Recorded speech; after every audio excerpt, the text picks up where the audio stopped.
a clip to get into with all the Charlie Kirk stuff. Yeah. And, you know, for me, I guess the minds go in different places with these kinds of tragedies and situations.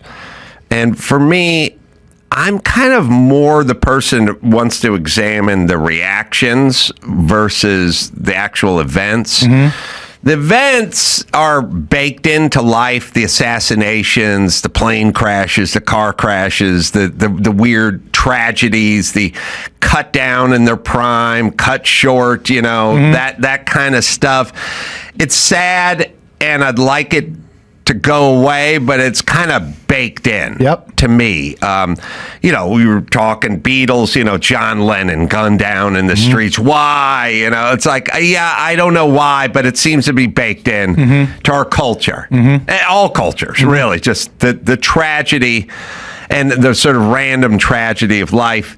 And so to me, when something like that happens, I tend to like focus on like our society and how we react and what we do, you know? And like when John Lennon gets gunned down in cold blood, then appropriately the following Sunday, you know, 250,000 people show up at the park and light a candle. That? Yeah. You know, and they play Give Peace a Chance, you know, and then you go, all right, but you don't have people on news channels making fun of John Lennon. No. You know what I mean? It wasn't acceptable. It was, and you know, we didn't have the internet back then, but I imagine there wouldn't have been a lot of trolls talking shit about John Lennon back then. Now there would be. Now there would be. But there have been, I don't know if you remember, maybe 4 or 5 years ago, people started to dissect Imagine and take apart like that it wasn't a positive song and the things he was saying. And I'm like, God, what are we doing that we're dissecting Imagine 40 years later? Yeah. Do you know? I do hate that song, but yes, I know what you're saying. You know what I'm saying. Yeah. So, there's a clip, and then I also kind of realized. So there was some controversy last week, which is the TMZ was doing their live stream, and they heard raucous laughter and cheering, and I wanted to kind of break it down. Then they gave an excuse that was because of a car chase, but when you sync up the timelines and you watch the car chase, it's pretty much a Daihatsu charade just going through LA to medium speed. There's no explosion. There's no pit maneuver. There's no rumble strip that popped the tires.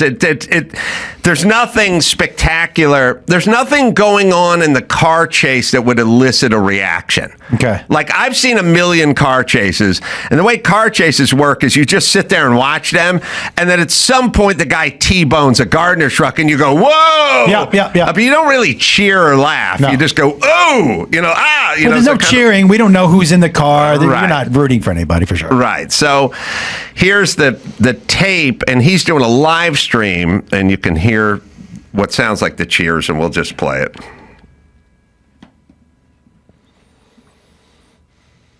Bit that the driver is so my playing guess this cat and mouse we're going to game with see the an CHP, image of this guy is so unusual to watch. Possibly in I'm the next not 20 used to minutes. seeing The this news conference is It's scheduled superimposed over the car the banner chase. below. 3 You can see o'clock it started in Utah time, City, which is 2 o'clock Pacific.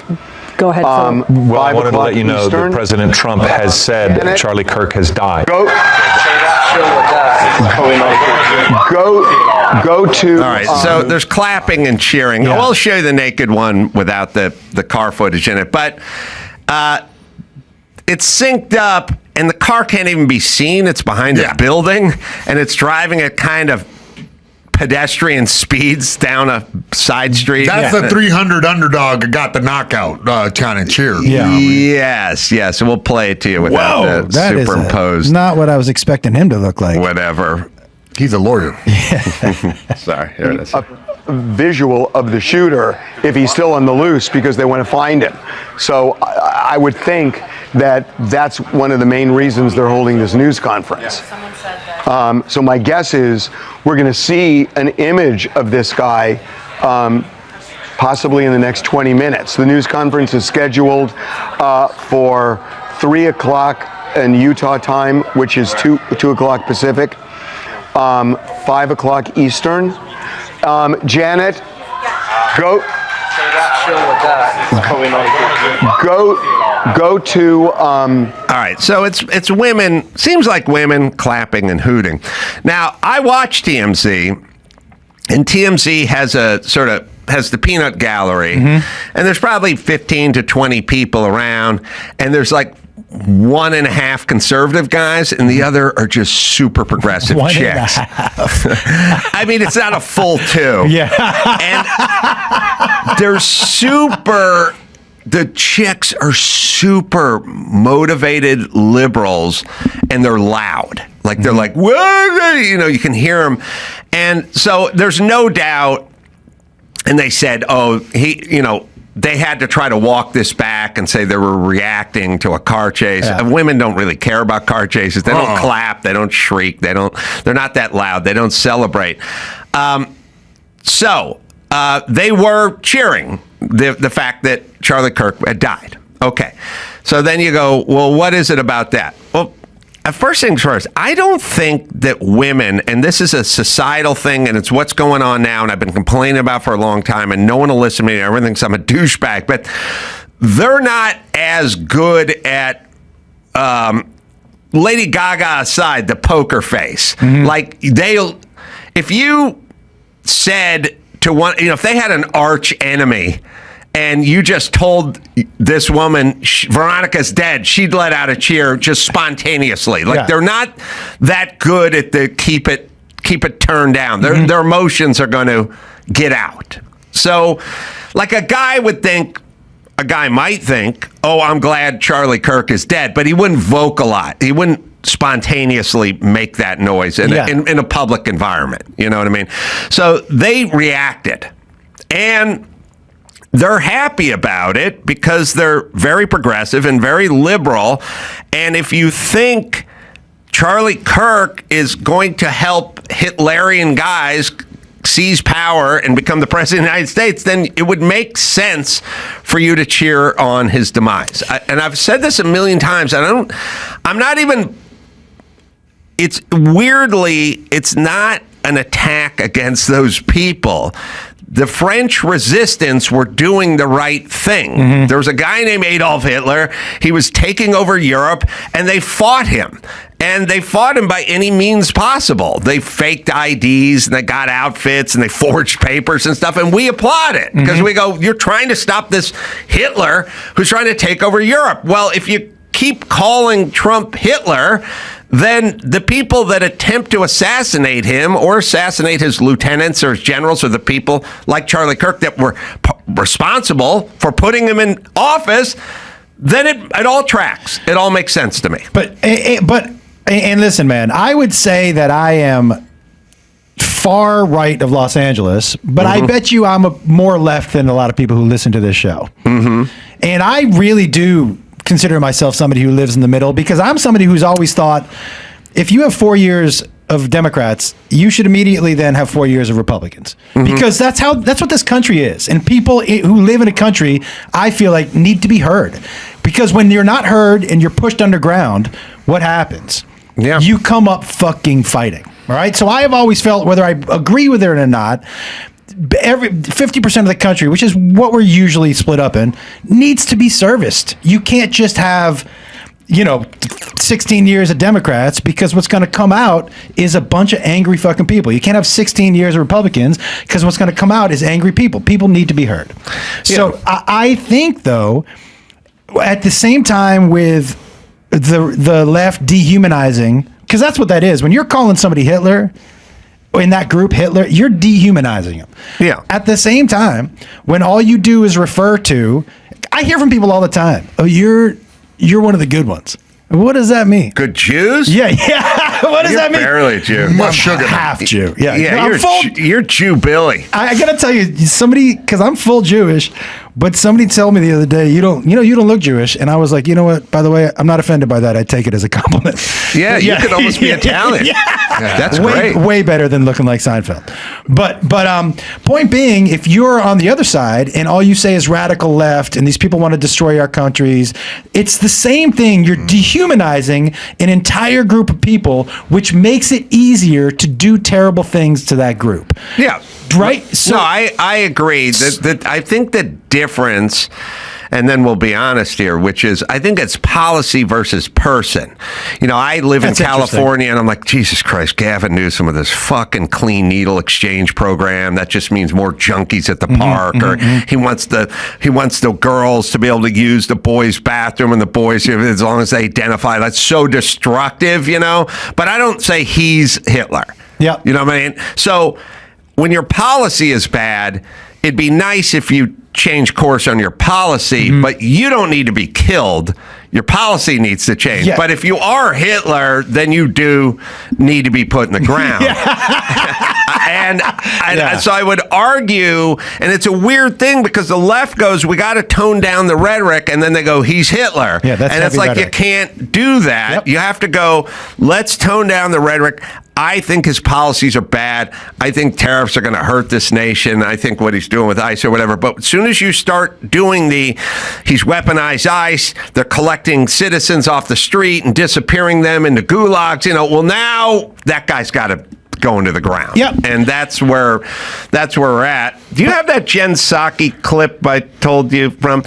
Because the rhetoric in general, dude. It's all heated. It's so. I see. I know. I'm pushing back because what I'm saying is I don't think the rhetoric is ever going to go away as long as our policies are that far apart. I agree. Okay, so you go. I agree. You go, I want the border shut down, locked down tight. Then you're like, I'm not going to put National Guard at the border. You know, okay, so we're never going to agree. And there's going to be a rhetoric. There's going to be a rhetoric.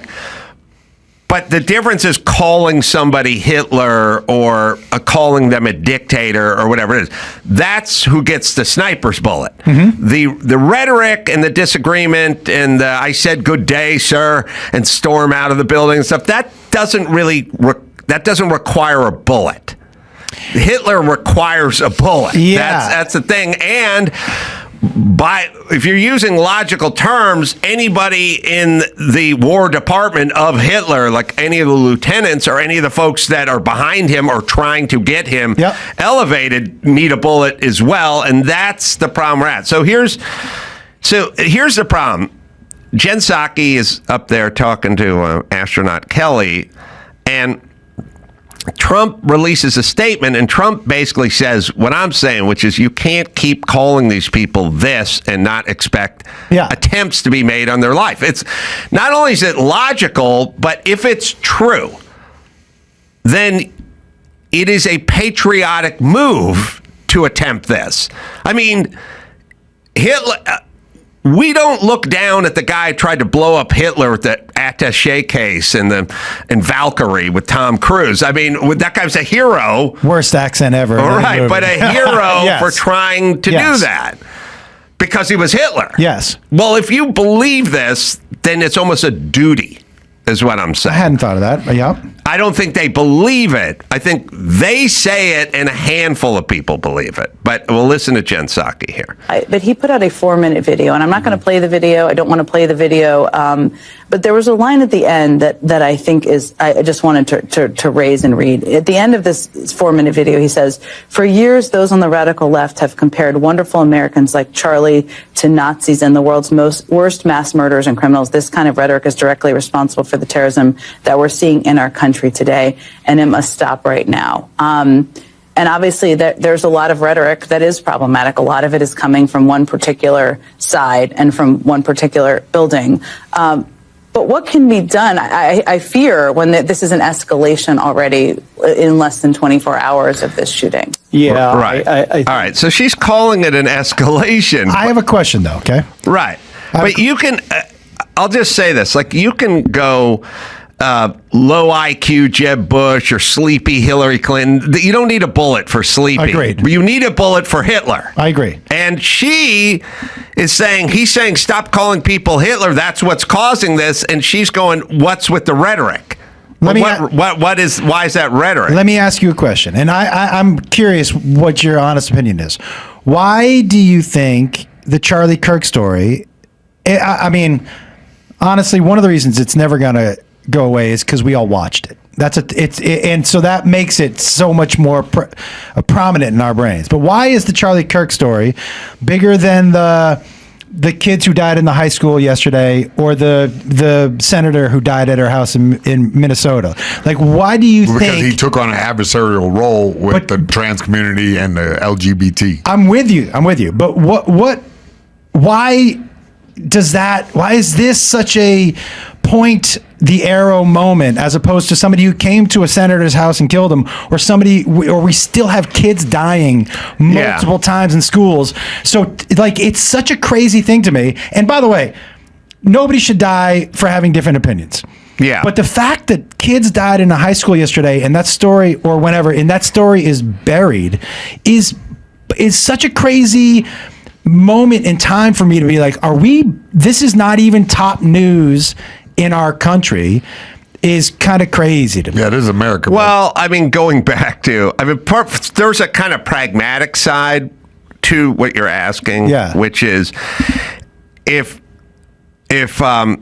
George Clooney dies on vacation in Mexico, it's a bigger story than Judge Reinhold dying on vacation in Mexico, just because that's who we are. Right. And you go, well, they're both actors. What about Judge Reinhold? It's like, well, one's more, on the tip of people's tongues. People know, like the senator and her husband and the dog or something. Like, it's horrible, but I didn't know her before the news. South Park just lambasted him in a recent episode.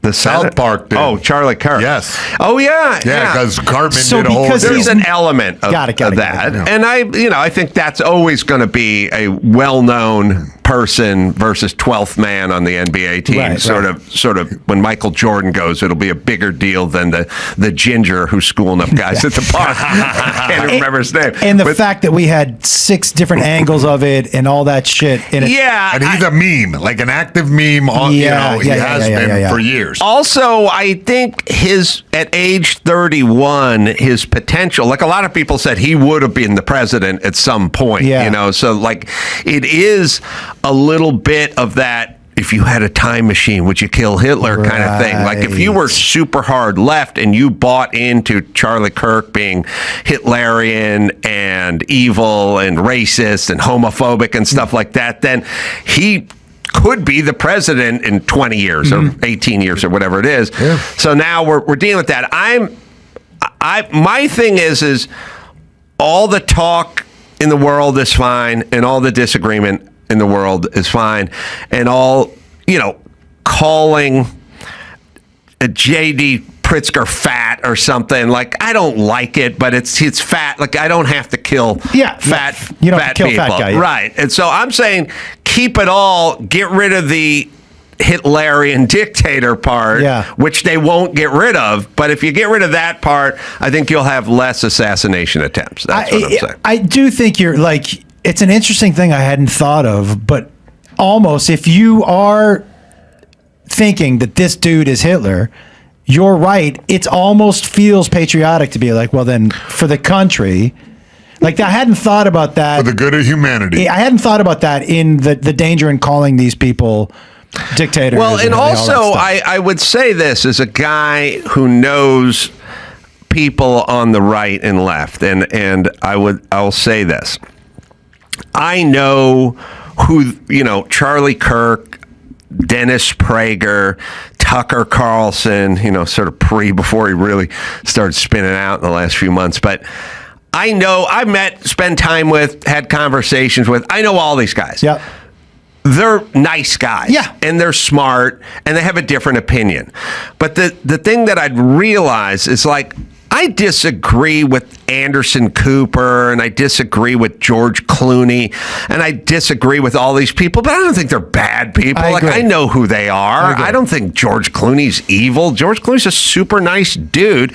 He cares a lot. I think he comes from a position that's not he's a mom who loves the kid, who says, let him eat candy for breakfast. I love him, and I'm the dad is going, you're rotting his teeth out, give him some fucking broccoli. And you're going, he doesn't like broccoli, and I'll leave him alone. And I'm like, I don't think she doesn't love her son. I feel like she's doing something that's going the wrong direction, and the kid's getting fat, but I never accuse her of not having great love for son. And there's millions of sort of Stephen Colbert, Jimmy Kimmel. There's many people on the left, right? Because those are bad people. Those are like family people, and they love their family. They love their nation and stuff like that. The right gets, and so I remember once I was, I watch football here on Sundays with with the boys years ago or something, and I just got done. Tucker Carlson came to town, and I did some stuff with him, and I said to him, "What are you doing in town?" I said, "I'm going home Sunday morning or whatever," and I go, "Oh well, I'm going to I'm doing a set at the Comedy Store Saturday night. You want to come by?" And he goes, yeah, I guess. I go, well, what are you doing? He goes, I'm just at the hotel. I got nothing to do.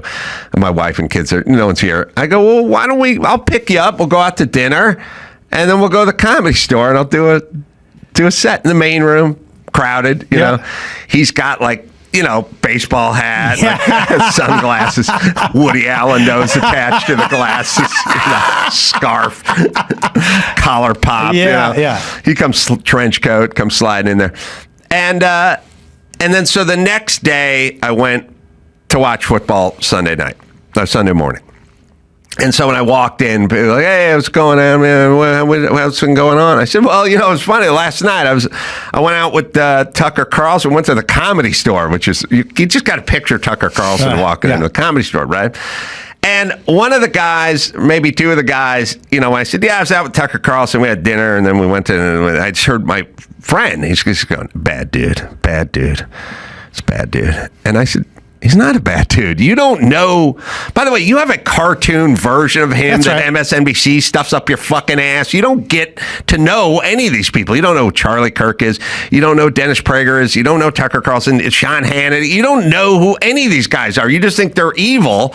And if you're evil, you got to be stopped. Yep. And that's part of the problem. Thanks for tuning into the Adam Carolla Show. You can watch the full show on YouTube. Just search Adam Carolla Show and hit subscribe so you never miss an episode. You can also get the podcast wherever you like to listen. And for extra content, ad-free episodes, and more, you can head over to our Substack and sign up today. Pluto TV has thousands of free movies and TV shows. We're coming at you with everything we got! This is the mindset. Free. This is the mantra. Free.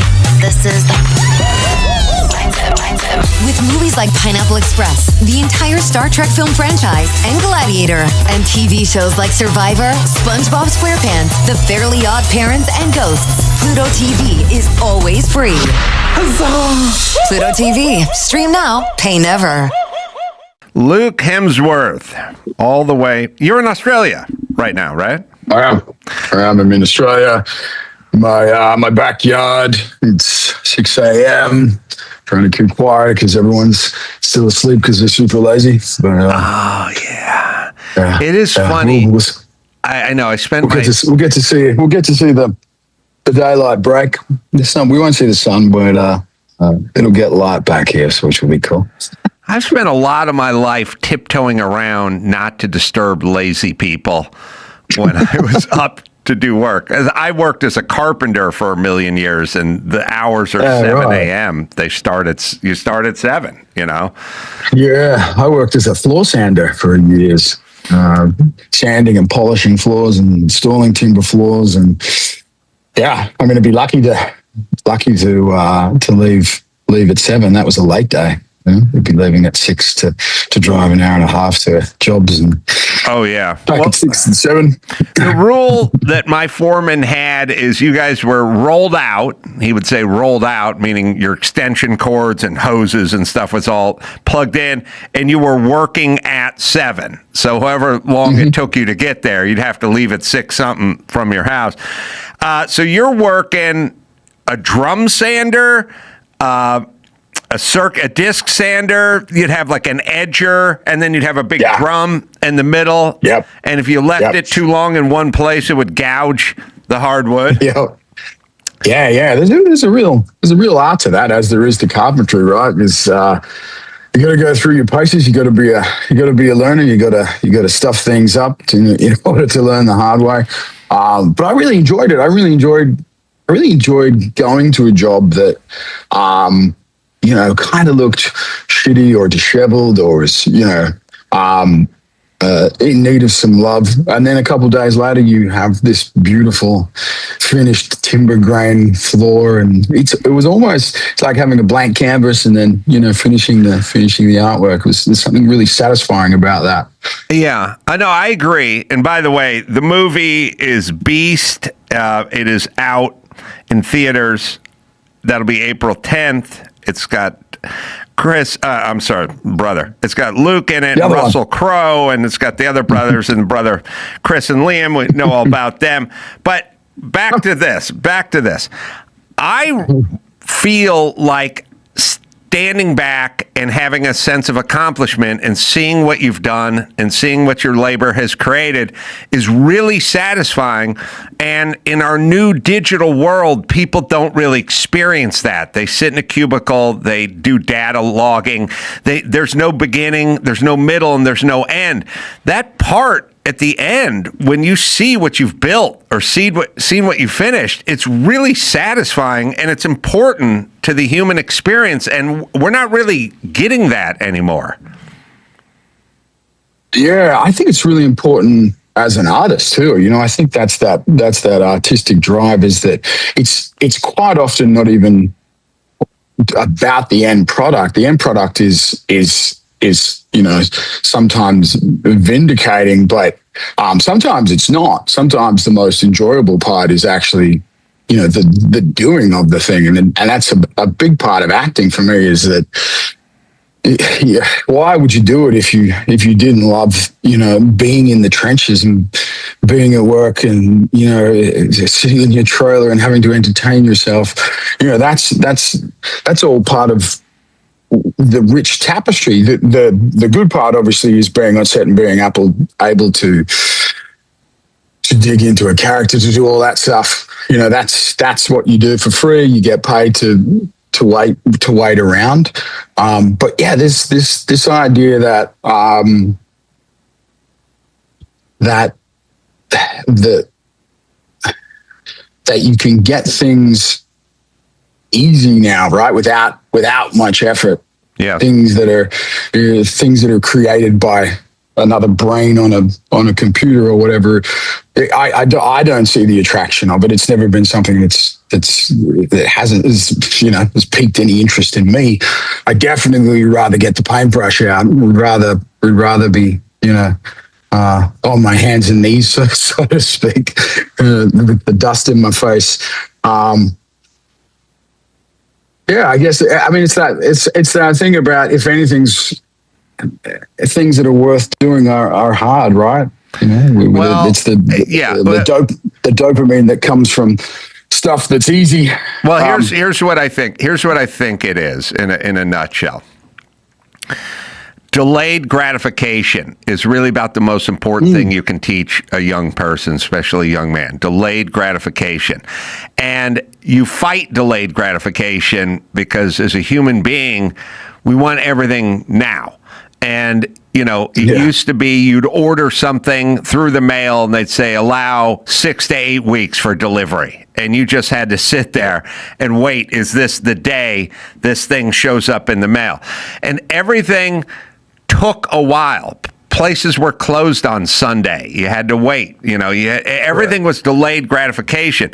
If I ever got anything, it was for Christmas or my birthday. So I just had to wait. You go, you want a bicycle? Well, Christmas is 4 months away. So it was delayed gratification, which is basically foreplay for sex.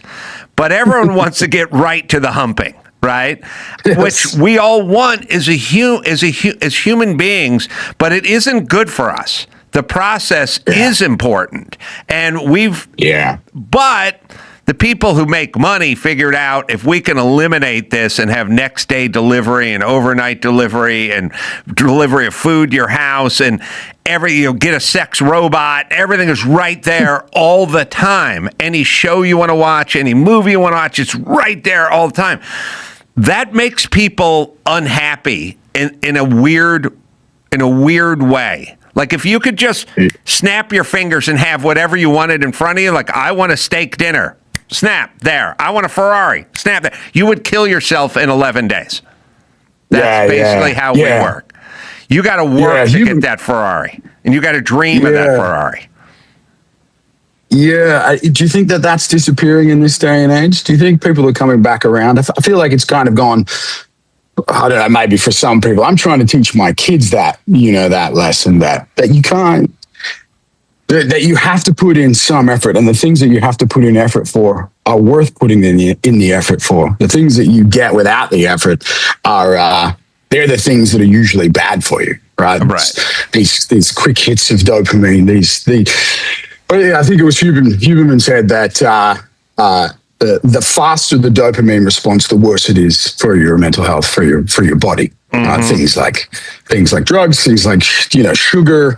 Now everyone's on Ozempic. You want to lose weight. There's a way to do it. It's going to take 6 months, and you got to work at it. You know what I mean? Yeah. And they're not. Yeah. No one wants to do the work. But my argument is the Ozempic may take the pounds off, but you're not learning any discipline or work ethic. You're not working at it. So you're not getting the full benefit of the weight loss. The weight loss is part aesthetic, but the other part is knowing you can do it and discipline yourself.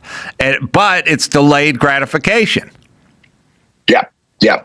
Also, you're not learning any skills as well. I think, and that's a big thing with this, this generation is no one is a master anymore. It's like why all these people who are craftsmen have come back into being, incredibly absorbing to watch. These people who are masters of, knife forging and painters, and there's something really, really beautiful about watching someone who has spent an enormous amount of time perfecting something. Right?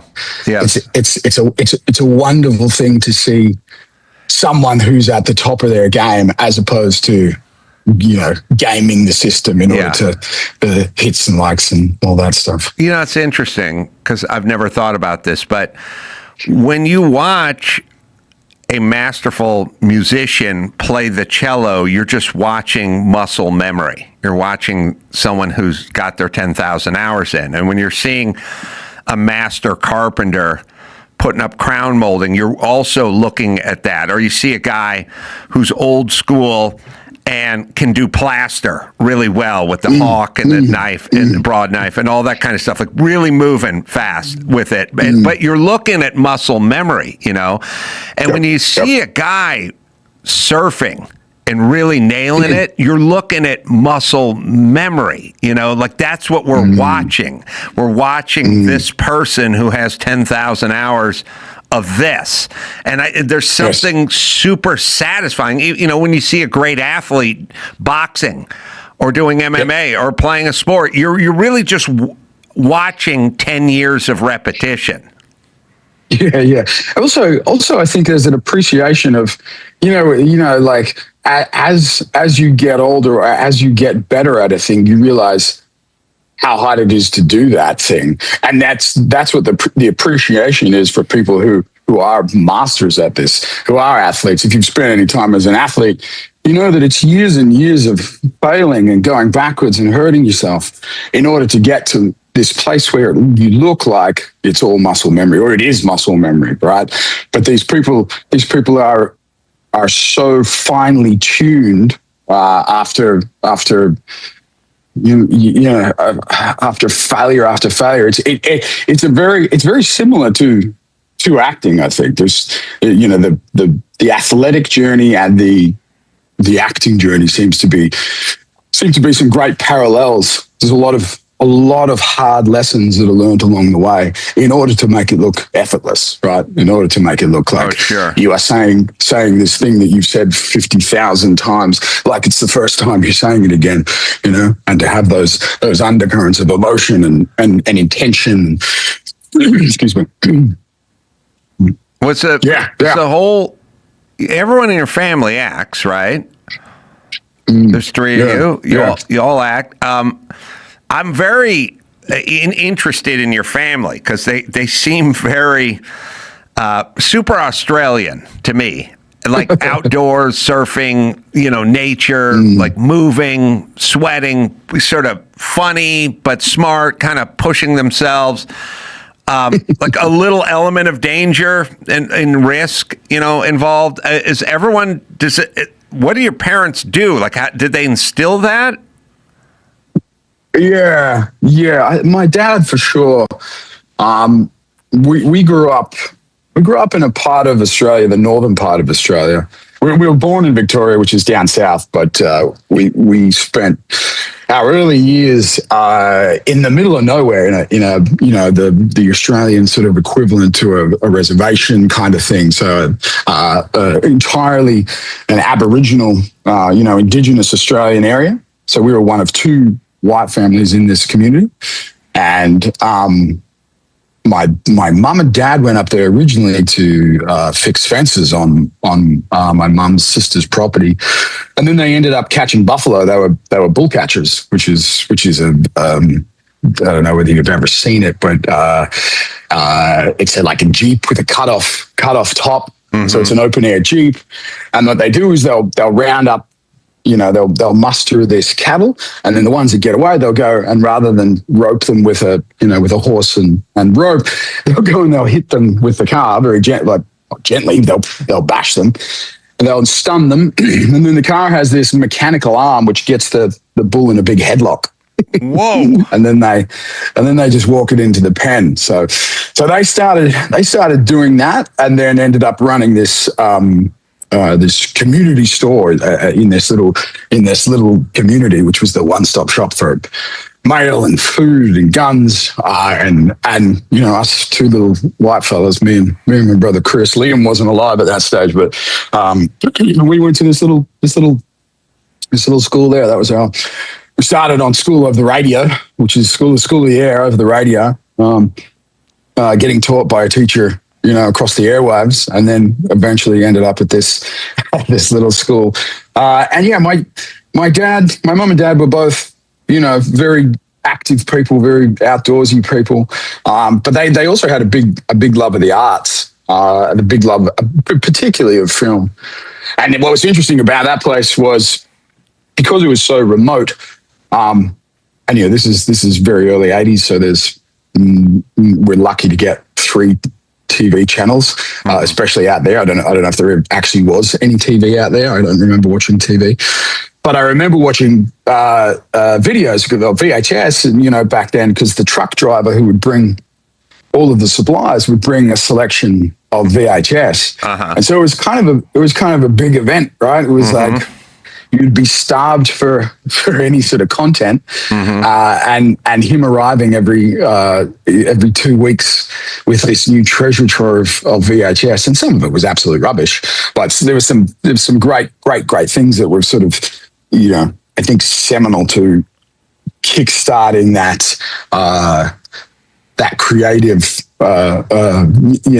fire or something, right? And then you mix that with having very little access to that, and all of a sudden, us as kids are just role playing. We're leaving at Saturday morning and coming home Sunday evening, basically, after or coming home to eat, basically, and then going back out and making all sorts of death traps. We had the Hemsworth death traps, they would call it, and kids would come to our house and hurt themselves. What? All right, I have a million questions. What was it like? I mean, you guys are not only white, but you're extra white. Like I'm white, but I'm Italian looking. I might be able to pass myself off as something. But you guys in an Aboriginal environment really stood out. And then how was that? How were you guys treated? Yeah, well, very interestingly, because you are the minority, you are the outsider, and you are called the little white kid, and but really, it didn't. I think in hindsight, it was very normal. I had my friends, and occasionally you'd have an altercation, which would turn into them calling you the white bastard or whatever it is. But it was just never a big part of being a kid up there. It was just we would run around with anyone who wanted to run around with us. That was sort of the big part of it. But yeah, we were very, very, very white, blonde, blue eyes, surrounded by little black fellas. And your parents with the buffalo, it was a buffalo that would get stray, would come up, I'm picturing the Jeep, it would come up and hit it, like with the car. So they'd hit it. It's the bull bar. They got a big, thick bull bar on the front. Oh, it's a bull bar. They chase these things and give it a donk, and it would roll. And then sometimes if they were brave enough, the guys would actually jump out of the Jeep and pin the thing and get the leather around the feet before it could stand up. Right. That was another way they did it. But very, very dangerous. That's a rowdy job. And then they put the clamp around its neck and sort of walk it back to the pen or the herd or whatever. Yeah. Just put it back into the pen where it would get trucked off to become, dog food or meat or wherever it was going. But eventually they had the store, and it was like eventually that. Yeah, and where we lived was, it's very, very hot. It's always, it's rare that it's below the 100 degrees over there, and so I just remember being in that store and being in the cool room for any time we were there. We would sort of skip down the red dirt road in our bare feet, dodging the big bindies, these giant things that would go through your feet in a second, and then sipping on, creamy soda or whatever it is in the cool room to escape the heat. Take your homework in there. But, it's pretty. They had a refrigerated room for cheese or meat or whatever sitting there. Exactly. Yeah. Oh, did your house didn't have air conditioning though? Did it? I don't think it did. I think it was all fans in those days. Yeah. I remember. Yeah. Tough. And house is kind of a loose term. It was more like 4 posts, a roof, and some tarpaulin, some blue tarp there. Really? Yeah. Dingoes going past, snakes everywhere. It was a pretty wild place. Very, very. When you go back there, it's like going back in time. You really feel the age of the land. But it's it's that rugged, stunning beauty that is rare for sure. You said dingo, and it sparked something. I was thinking about a million years ago when I was working in radio.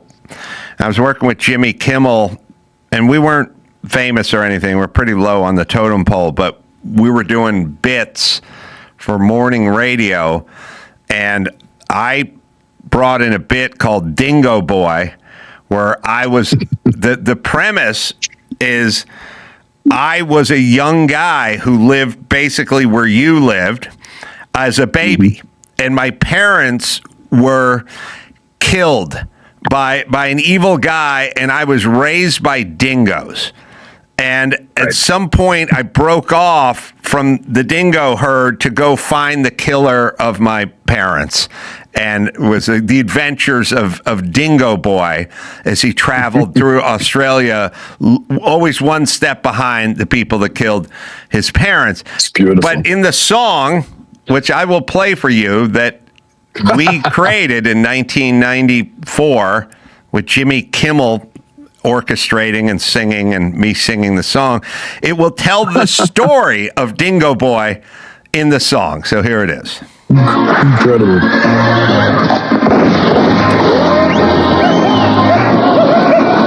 Found by wild dingoes in the outback they lived in. His parents had been murdered, now dingoes are his kin. Dingoes taught him hunting, and dingoes taught him pride. Dingoes made his diapers out of gopher hide. Run, run, Dingo Boy. Run, run, Dingo Boy. Dingo Boy. Oh, run, run, Dingo Boy. All right. That was the beginning. As a matter of fact, it was short. That was shortened for radio. The real song was found by wild dingoes in the outback he lived in. His parents had been murdered. Now dingoes are his kin. Dingoes taught him hunting, and dingoes taught him pride, and dingoes made him diapers out of gopher hide. Gopher hide. He grew into adulthood. His memory drifted back. His human nature told him it's time to leave the pack. He searches every city, Queenstown, Melbourne, and Perth, to find his parents' killer and put them in the earth. So the extended one had the whole story, and he just wandered around Australia looking for people who killed his parents. I love it. I'm going to pull you up, though. There's a couple of things that don't make sense there. One, we don't have gophers. No gophers, damn it. And two, Queenstown's in New Zealand. It's not in Australia. See, we didn't have Google back then. We were just trying to remember stuff. Britannica. Yeah. Where is Australia? Huh? Queenstown is in, oh man, when I tell Jimmy, he's going to be devastated.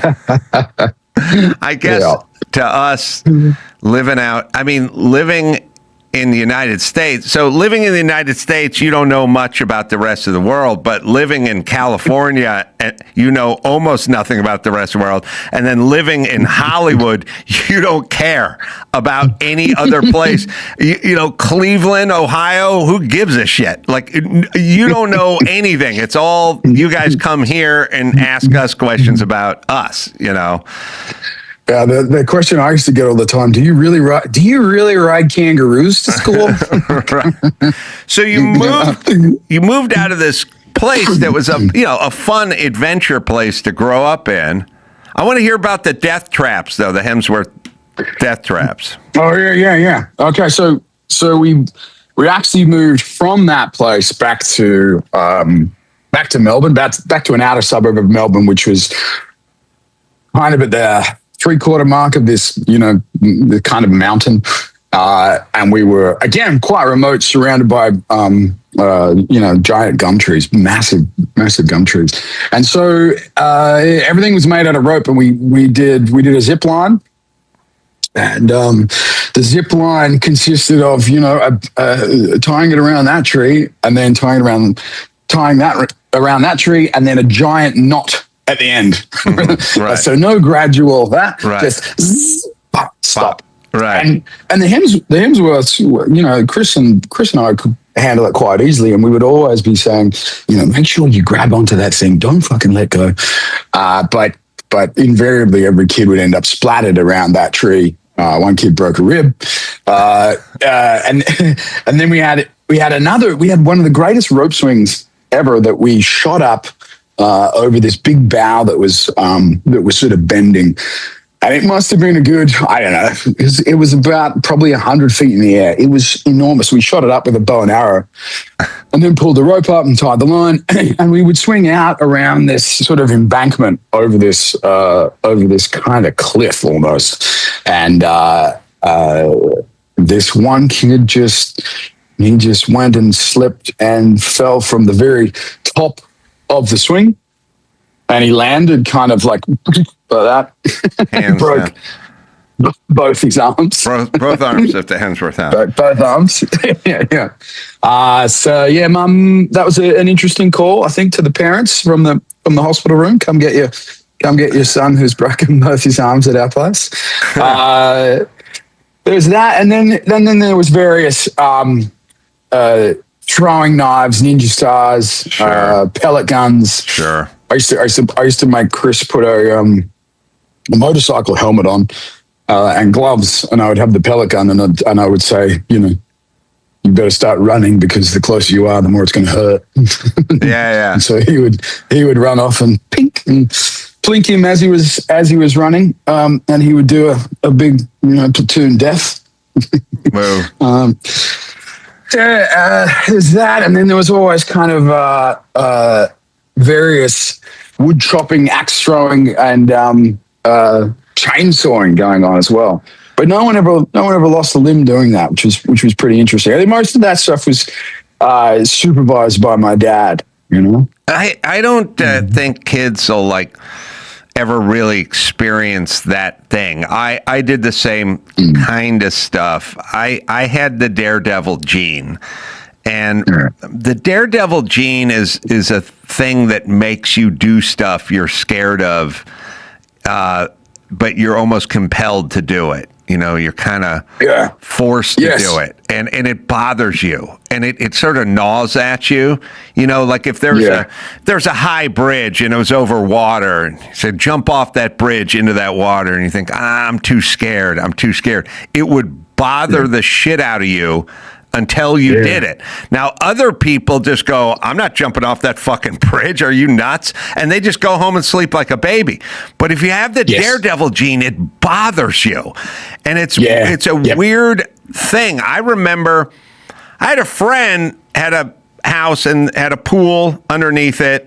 And we would climb up on the roof and then stand on the chimney. It was probably about 4 feet high. And then you could jump off the chimney into the pool. But you had to clear a little bit of the roof and you had to clear a little bit of the cement patio to hit the pool. It wasn't a big deal, except for I decided I needed to do a flip off of it. Yeah. And I stood there and it bothered the shit out of me. It just kept bothering me. And at some point, I forced myself to do a flip over the patio and over the thing.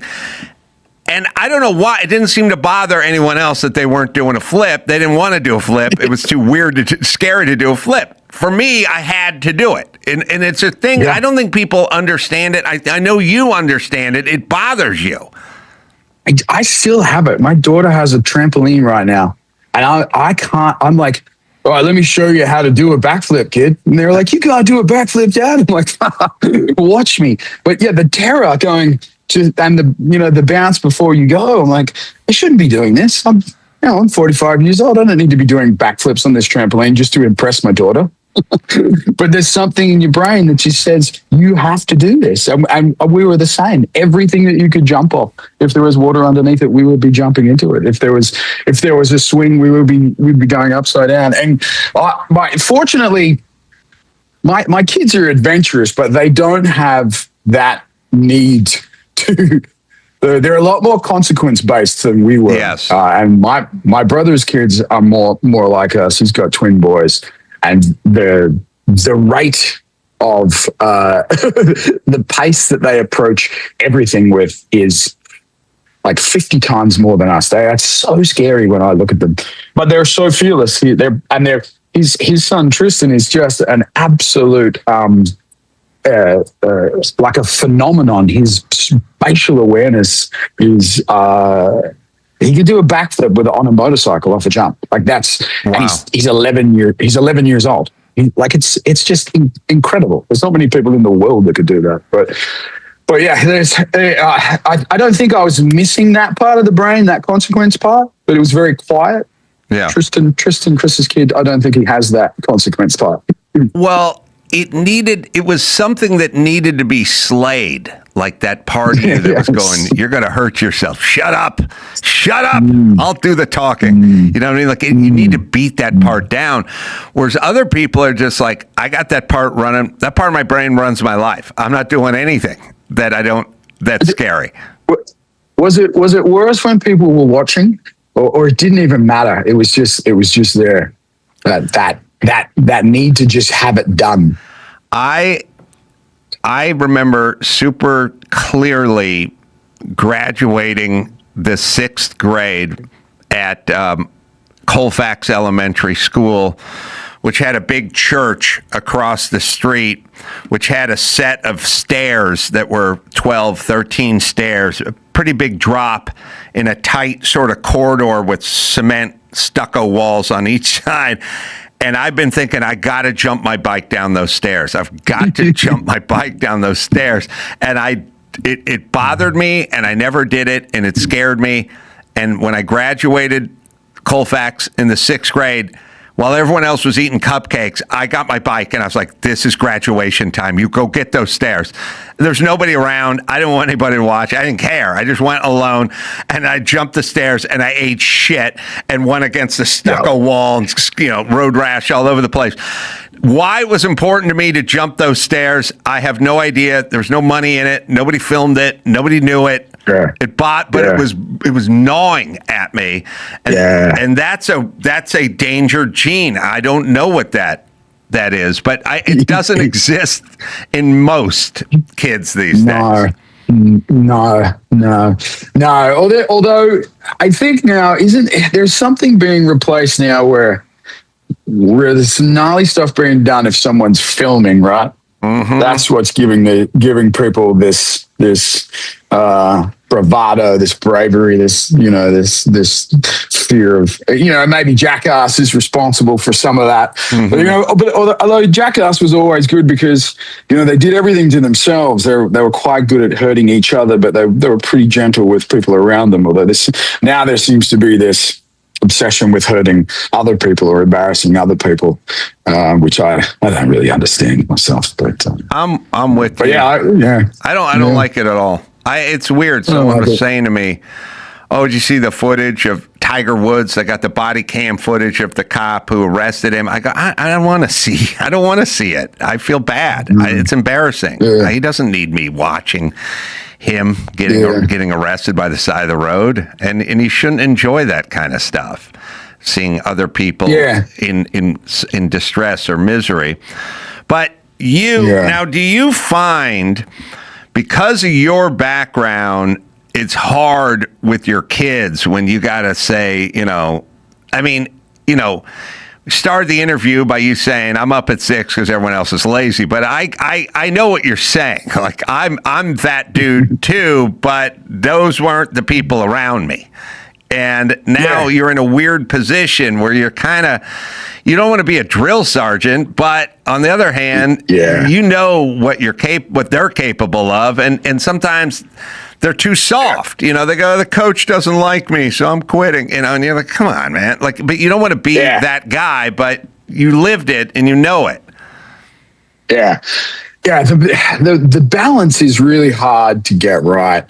And it's also the balance between the kids is really hard. My eldest one, Holly, was kind of a golden child. She was just right from day one was like, oh my God, this parenting's so easy. And then the next two became, exponentially harder in terms of any sort of rules that we'd come to discover with Holly. I push them. There's two things. I love my morning time, so I'm okay with being up early when no one else is. It gives me a great opportunity to sort of do the ice bath, take the dogs for a walk. I'll do any of the email stuff and talk to any of the American agents and all that sort of stuff super early. But lately I'm really at them to either come for a walk with me or do some kind of exercise in the morning to get their bodies going, because when you get that body going in the morning, that's what I think really helps your mental health.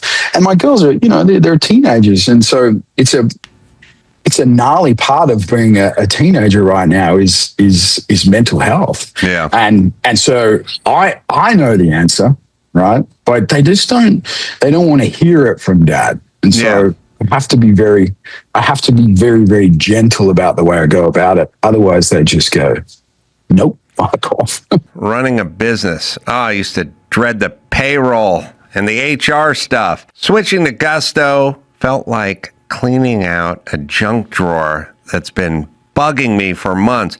Payroll, HR benefits, all the admin chaos, finally organized in one place. Gusto is online payroll and benefits software built for small businesses.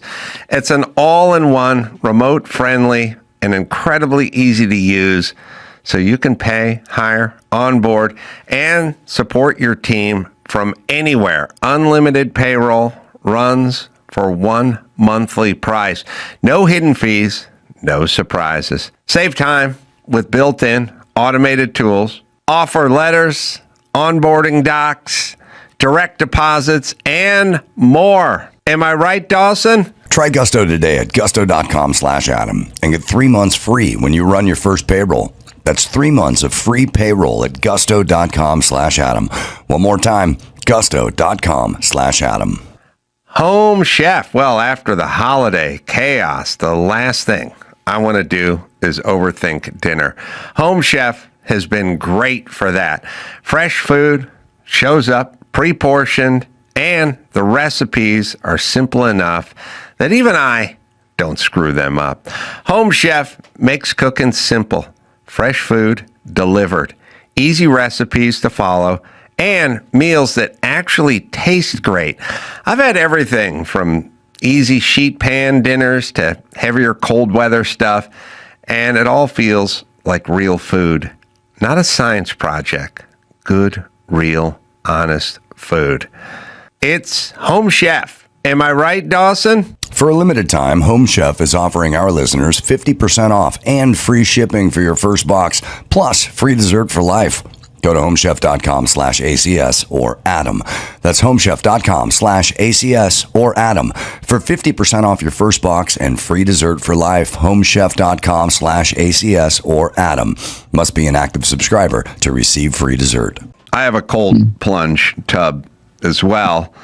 And, you know, it's kind of interesting. I do it just because I don't want to do it. I don't really care about the benefits. I just do it because I don't want to do it, so I make myself do it. You're awake when you get out of the tub. I will tell you that right now. Yes. But I did try to, you know, where I lived during the winter, the pool would get really cold, and I'd just do the whole. I'd do the pool, but I was trying to get my son in there, but he didn't want to do it because it didn't feel good and it sucked. And I was like, yeah, that's why I need to do it. But it's a tough sell because you're telling a kid who's used to doing what they want to do, here's this thing that's miserably uncomfortable. Now come do it for free. Yeah. And that's a throwback to what we were saying before, right? That doing these things that are hard are actually, they're good for you. They're good for your brain. They're good for your self-esteem. That, you know, freedom, discipline is freedom. I was the same as you. Where we grew up, once we moved back from the Northern Territory where it was hot, where we lived was really, really cold. And we had a pool cover over the pool for most of winter because it was just too cold to use. But we would swim under the pool cover. We would go in and do the ice bath under the pool cover and pretend it was ice and fight each other under there. And it must have been 10, 12 degrees Celsius, which is not much warmer than a regular plunge. And I think that the mental toughness, that's what comes from the plunge. It's not necessarily. I don't do it for any anti-inflammatory or anything like that. It's literally about doing something that I don't want to do, and then I think there's a big mood shift. That's what I notice. I get happier. I get more motivated to go and do other things. That's what I feel like. Right? Yeah, and it's yes. What it is you did the right thing. And there's always a moment where in life you're staring at a donut and you're staring at a hard-boiled egg and it's breakfast time. And you stare at it and you go, man, I'd like that donut. Another part of you goes, no, have the hard-boiled egg, don't have the donut. Then you go, but I want the donut. If you eat the donut, you realize you were weak and you made the wrong decision. And as soon as the last bite goes down, you go, I wish I didn't eat that donut. Yeah. And then you kind of walk around going, I'm a little weak and I just didn't make the right decision. The thing about the cold plunge is it's really 3 minutes, maybe more. I don't know if you do more, but you'll die after 5 minutes, right? I don't do more than 3. It's 3 minutes. So you go, there's a part of me that would go, and I'm moving now, so mine's not set up, so I do the cold shower thing. But there's a part of me that would look at it and go, oh, come on, you don't got time for this morning. You got to get going. And I go, you don't have 3 minutes? You don't have 3 minutes? And I'd go, yeah, but I got to go downstairs and then I got to dry off. You don't have 5 minutes. And you don't have 5 minutes? Yeah. You don't have 5. You've been doing that. You've been arguing with yourself for 2 minutes. You could have just went and done it and go, fuck it. And you just go down there. But really what it is you wanted to get out. You wanted to grab the donut and get out. But you didn't. Yeah. Like so that's kind of the battle. And if you can win that battle, you end up going through the day and you're like, I didn't eat that donut. I didn't eat that donut. I feel good. I didn't eat that donut. Or I grabbed the donut. Now I'm walking around that day too. So it's kind of that for me. It's not an inflammatory thing. Yeah, no, and I think also once you have the donut, it makes you more likely to have another donut as well. Definitely does. When you abstain from that first donut, it's easy to go, sweet, yeah, I'm going to stick to sardines and eggs today. That's great. Right. But yeah, the cascade effect is the killer. It's true because you then. A little shame kicks in and you go, all right, who cares now? I busted this thing and I'm just going to keep going. Yeah. It's like a gateway donut. Yes. So now it still seems pretty low percentage that any of the Hemsworth brothers are going to make it in Hollywood. That just feels very low percentage, when you're hanging around on rope swings all day and living with Aboriginal people. Yeah. Well, what is it? I've thought about this a lot. I don't really know other than we have no other skills in any area, maybe. But I don't know. I loved it. I always loved drama. I was in all the productions. I did drama in, year 11 and 12, my final years of high school with drama. And then I took a year off and then I actually went to drama school as well because I just, I didn't know what I wanted to do. It didn't feel like it was going to be a career at that stage either. It was just fun and I didn't have to, do regular schoolwork. It was more fun to play games and play drama games. But I think there was always a deep love of visual art as well. But film and TV later. But why we all went down that road is another question. Chris was a lot more single-minded in his approach. He was always in high school that, I don't want to do homework because I'm going to go to Hollywood, and we would all laugh and say, of course you are, idiot.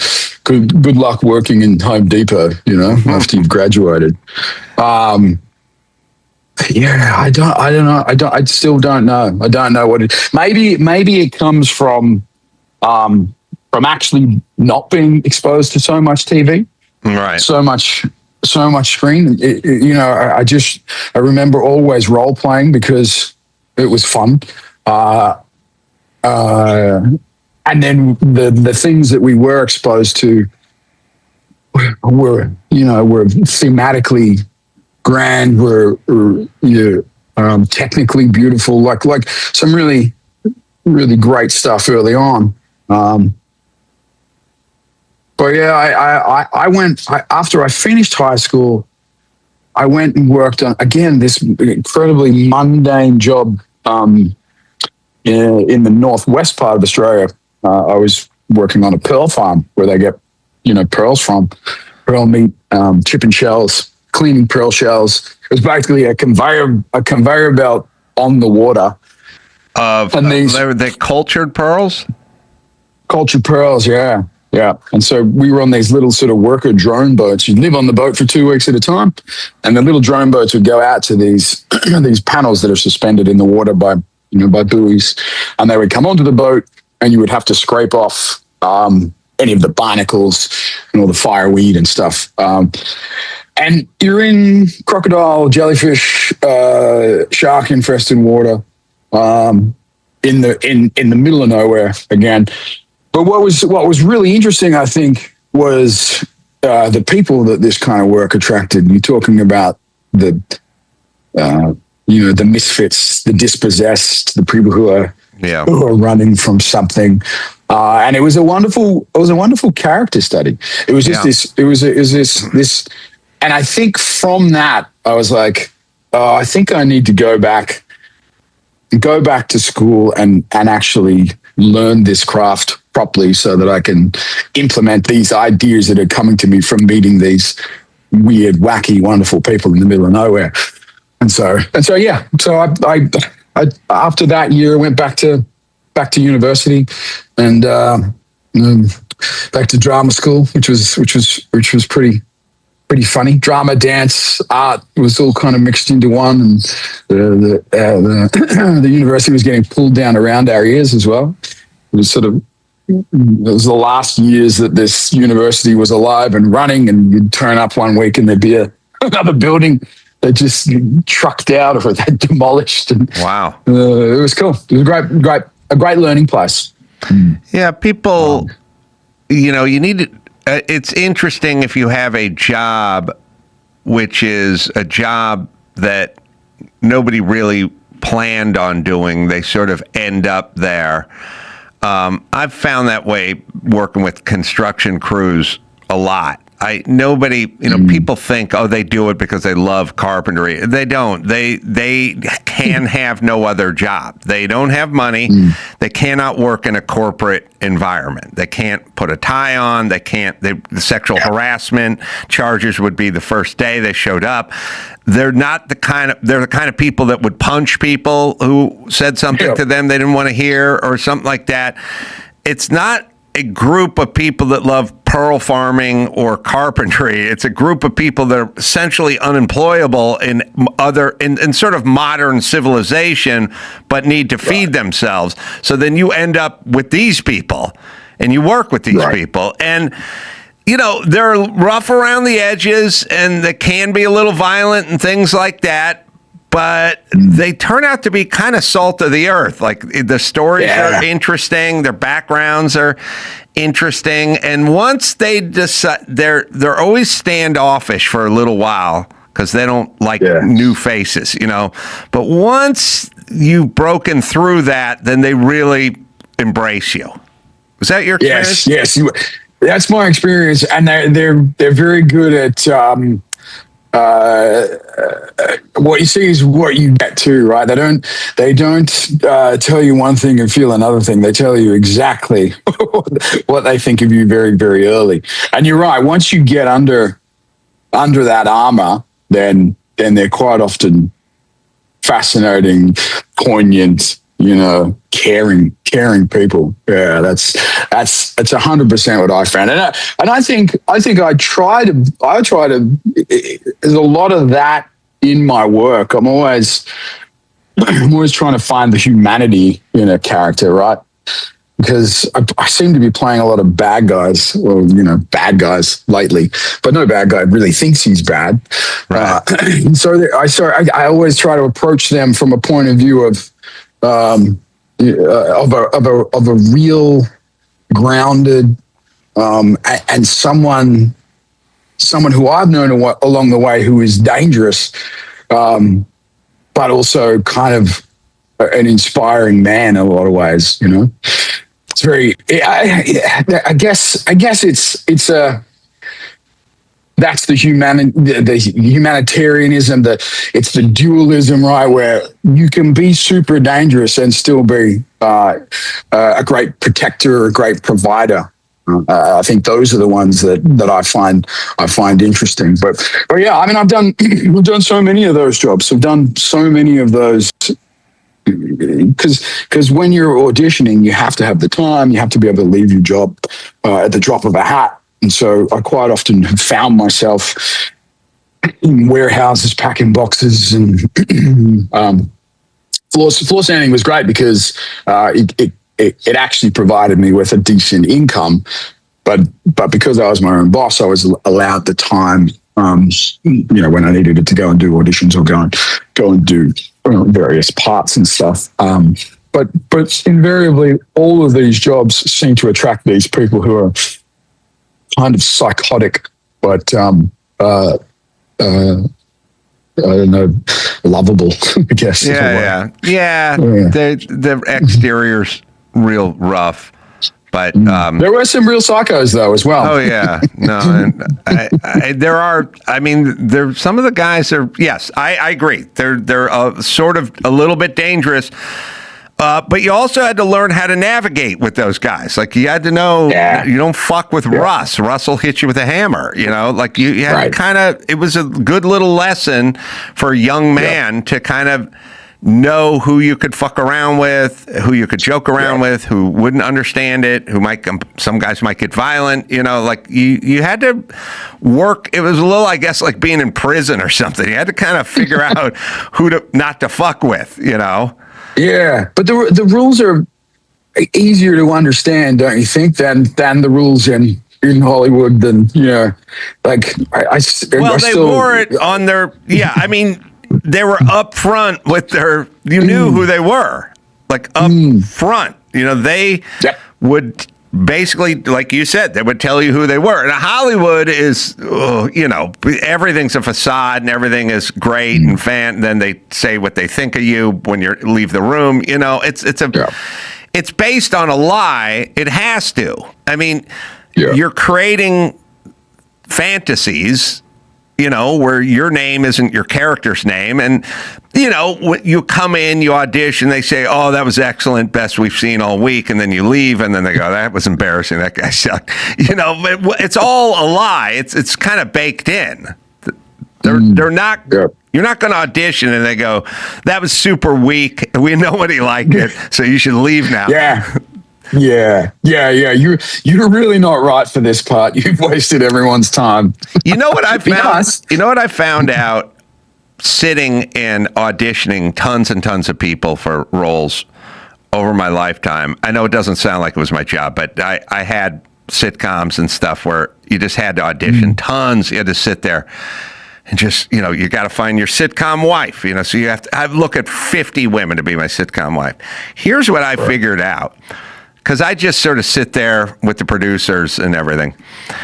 When somebody clearly wasn't going to get the job and they weren't that good, they'd go, that was excellent. Thank you so much for your time. This is amazing. We'll be in touch. That was excellent work. We'll call you. Right. When someone actually did a really good job, they just go, are you in LA or New York? Where are you living? And they'd go, oh, okay. All right. And what's your availability for? They wouldn't even praise them because now they're thinking the praise was to get rid of the person. You know what I mean? Excellent job. We'll be in touch. Thank you so much. Thank you. It was great. You did a great job. Thank you for coming down. When a person was actually right for the part, they were in business mode, not in bullshit praise mode, Yeah, I've heard a lot more of the praise mode than the business mode. Well, as long as you brought up your brother Chris, I don't know what you thought of the movie Rush, but I just thought that was some of his best work. And for me, pound for pound, Rush is a much better film than F1, the Brad Pitt film. That F1's the Hollywood sort of version of Rush, but Rush was like a great character study. First off, it's based on a true story, so come on now. Yes, yeah. I loved Rush. I actually just met Nicky Lauder's son a little while back when we were in Dubai. Wonderful. And what was crazy was I was sitting at lunch with Nicky Lauder's son, and James Hunt's son texted Nicky Lauder while I was there. So it was really kind of a weird, Wait, James Hunt crossing the stream. James Hunt's son texted Nicky Lauder's son? Yeah. Oh, yeah. wow. And he's like, I haven't heard from this guy in 5 years, and now he's texting me when you're here. But yeah, I looked at that film. You're right. It was a Daniel Bruhl was amazing. He was amazing. So good as Nicky Lauder. I think it's some of Chris's best work as well. I loved Crime 101. I thought he was really, really beautiful in that as well. Yeah, that's what every actor wants. You want a meaty role. You don't the rest of it. And I'm not taking anything away from, the Marvel stuff, because that's all incredible as well. But it's kind of like fast food, right? It's like, we'll go and do that, and it'll taste good for a while. And I think everyone who has those jobs wants to do the Rush jobs, and everyone who's doing the Rush jobs wants to do the Marvel jobs, because you can make the bank. Yeah. Well, it's like all the comedians want to be rock stars, and rock stars want to be comedians, and that's just kind of that's kind of the human wiring. It's fun, by the way, to see the sun come up behind you. Yeah, right. That's weird, eh? It is. Oh yeah, I forgot. We've got the big inflatable slide here. It's my daughter's birthday, so the big slide got delivered yesterday. God, kids in their bouncy castles, and you had nothing but a hemp rope and a knot on the end of it. It's the best. It's the best, most economic use of the kids' time, though. These guys drop it off at yesterday, Thursday, and they'll come pick it up Monday, and it's a couple of $100. It's a beautiful way for them to spend a weekend. Do you? I know you guys are all the Hemsworths are. They're into the physicality, and I'm guessing diet is involved with that. Do you have to? Now, you eat right, I'm guessing, but kids don't want to eat right, So then how do you work that out at the house? Because that can be a challenge. Yeah. My kids are pretty good. They're pretty adventurous eaters, and they're pretty, they eat what we eat. And so the dinner time is always very important for us. We very early set down that this is what we want to do. We want to eat dinner together. We want to have, screens and phones. We will sit across from each other and we'll talk, and it's still to this day. It's that place where we will bring up problems, we'll sort out problems, and we're still getting to know each other and figuring the vagaries out. But it's always done over the meals that we cook as well. It's very rare that we'll order takeout, because it's just not very. Although with Uber Eats, I seem to be noticing a lot more Guzman and Gomez arriving at the house. Yes. But yeah, it's classically it's some sort of protein, and my wife is a wonderful cook as well. So I'll do the protein, she'll do the salads, and that's the way we sort of we bring our meals together. And then their lunches are usually, I try to get them to do as much as they can. Sometimes it doesn't work out timing wise in the morning with getting everyone to school, but it's usually pretty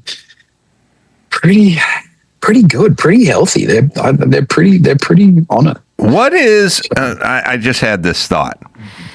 I live in Los Angeles. I've always lived in Los Angeles, and there are every single kind of food in Los Angeles. Like, we probably have more Indian places and falafel, kebab, Greek. We have tons of Thai food. Australia is a big place, and there is no such thing as an Australian restaurant in Los Angeles. No. I've never. No. As a matter of fact, there's Chinese, Japanese. There is Ethiopian restaurants in Los Angeles. I have traveled this country. I've eaten at every restaurant, Polish, German, Hungarian. Only place I've never seen, and I'm trying to.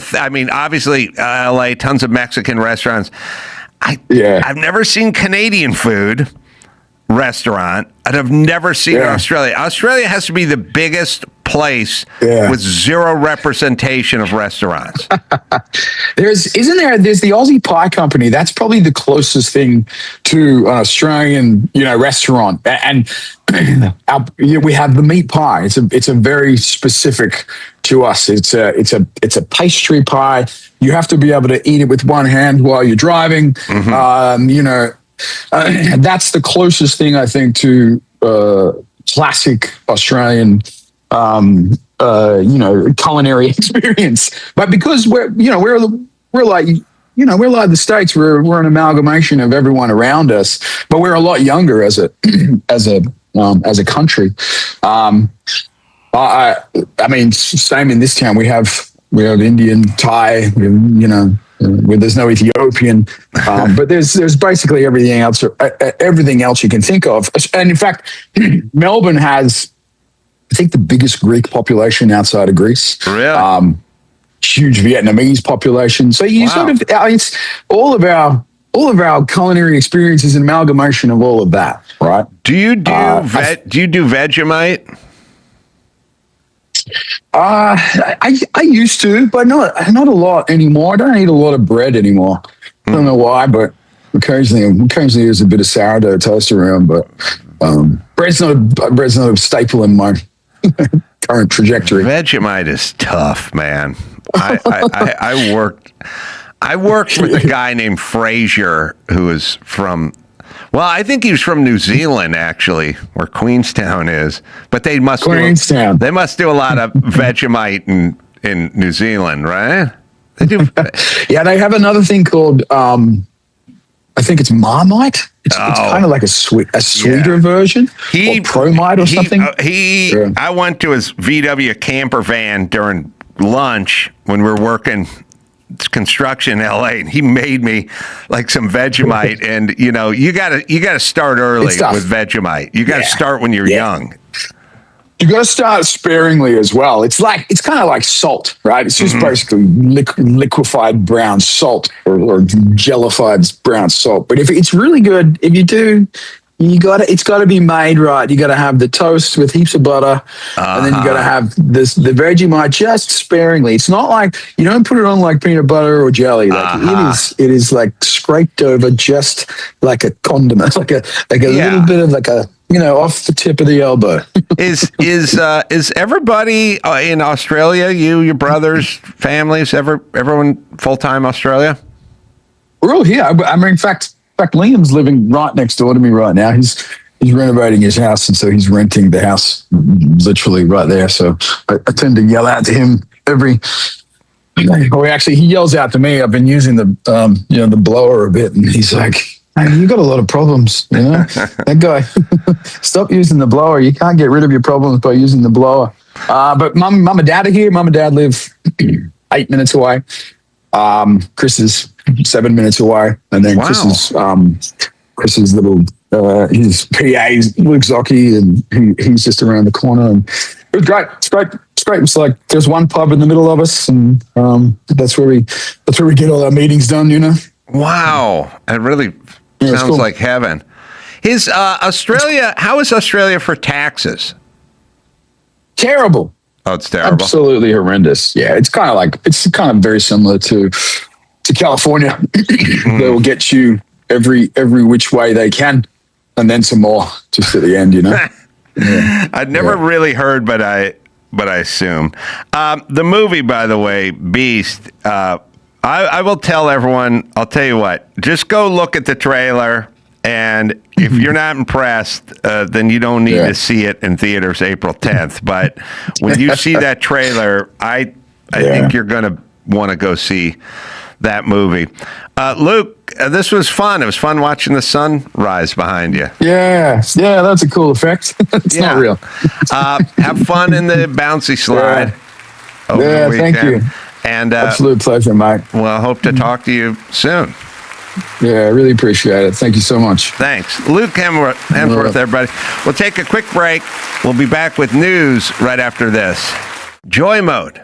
Endurance athletes don't talk much about this, but heavy training can quietly wreck sexual performance. Long cardio, high cortisol, poor sleep, under recovery, all hit the system that controls blood flow and hormones. When circulation drops, performance drops everywhere, most guys reach for stimulants or prescriptions. That's a blunt downstream fix. Joy mode was created because Big Pharma was pushing too many men to prescriptions they didn't need, and most guys didn't know there was a natural solution. 83% of men taking Joy mode daily notice a boost in sexual performance. 73% of men using it noticed positive effects with no prior ED symptoms. Tear open one sachet, mix it with 6 to 8 ounces of water, like an electrolyte packet, and you're good to go. It's Joy mode. Try it. Am I right, Dawson? If you want to support sexual performance the same way you support training and recovery, naturally and intelligently, Joy Mode has a deal for our listeners. Go to tryjoymode.com/Adam or enter Adam at checkout for 20% off. Joy Mode, the electrolyte packet for your dick. O'Reilly, they're in the business of keeping your car on the road. There are not many car issues I can't figure out, but if I'm stumped, I'll call O'Reilly immediately. They've got thousands of parts in stock, either in store or online, so you never have to worry if you're in a jam. You got O'Reilly. They also will test your battery for free, and if it needs to be replaced, they'll help you find the right one, because there's a lot of different sizes.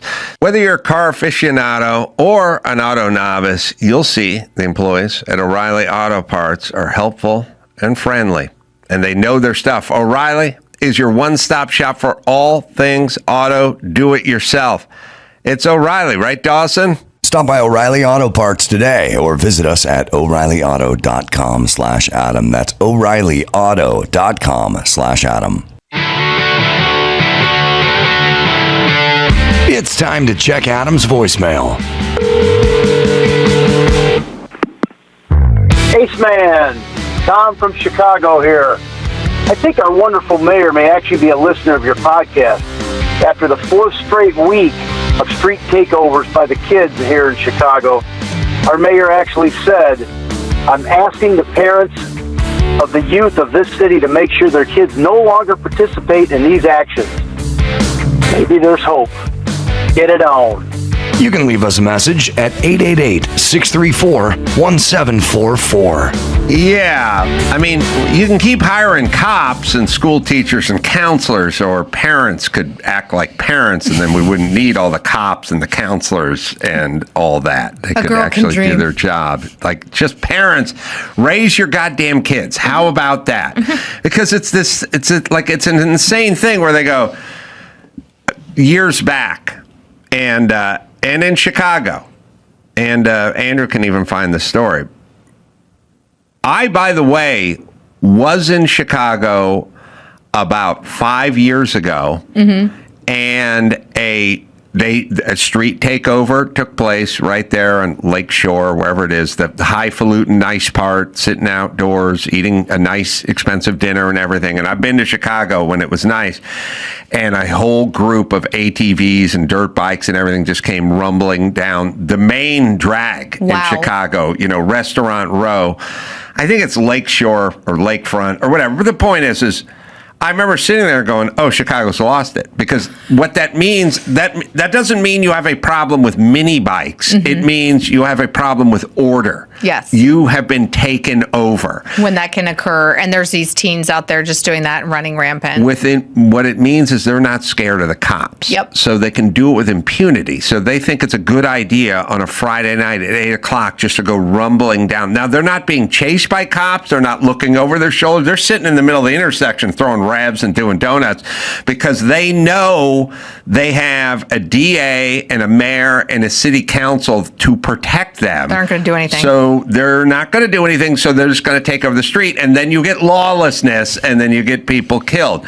There was a story out of Chicago, I believe, and it's probably about 6-7 years old now.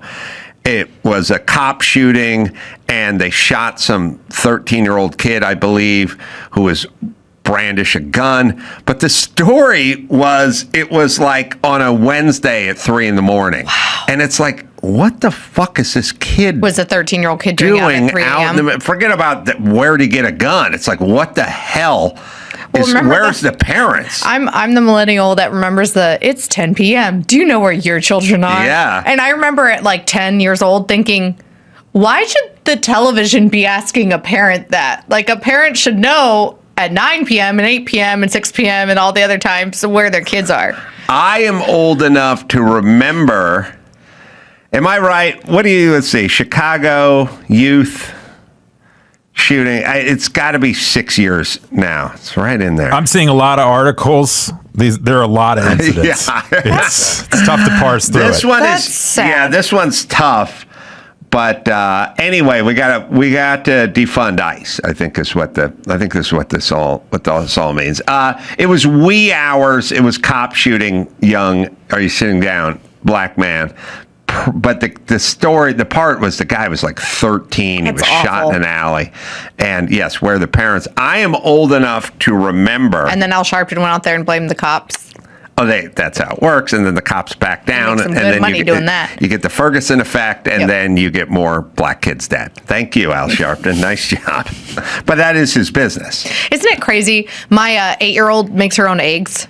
Like, she makes her own eggs and toast and stuff. Your 8-year-old does. And my 12-year-old makes ice cream and bakes all the time. And the 8-year-old told me the other day about a girl in her class whose mommy doesn't let her use the stove unless, like, the mommy is standing right there with her. Too dangerous. And I'm like, but doesn't that girl's mommy also let her play Roblox with strangers and have access to the World Wide Web? Oh, God. Like, it's so weird that we're going to... You Speaking are of wrong. food, you can give your kids an eating disorder. You're gonna get hate for saying the obvious of maybe if these children were in loving 2-parent homes and there was like accountability for their actions, and it would better like the community. And then but I see it like it in all communities of parents just kind of being lazy and giving up or being irrationally fearful about things that their children should be learning to do. Yes, my ex-wife was more scared of my kids drinking tap water than drowning in the pool where the gate was always open. I was Which like, one body of water is going to kill them. The other's not. But that's the way a confused mind might think. Statistically, that pool is definitely more likely to kill them than then getting kidnapped if you drop them off at the mall. Or even tap water. Tap water, I don't think is going to kill them. That was my argument when I was trying to make my argument. But women, they get a little emotional sometimes. Okay, why can't it be like anecdotally that single woman you're dealing with, not all women? Not into statistics as much as guys are. So it's into feelings. Well, there's more feeling based than statistical. That's why we're better nurturers. Yes, it's why. But it's why you have a gate open to a pool and no. I don't. You are not wired like most women. Yet you defend them so vigorously. I cleaned my pool yesterday. Now, what does that mean? What does that mean? My husband and I, he is kind of OCD when it comes to how things run. You guys are like this. You're both like this. You like to know like how things are made and how things are run. And he got sick and tired of like these young pool guys that didn't know what they were doing coming, just shocking the pool. Yeah. And he's like, no, there's something else going on with the system. So he got to the bottom of it. Pool shock. I just bought pool shock. It's expensive.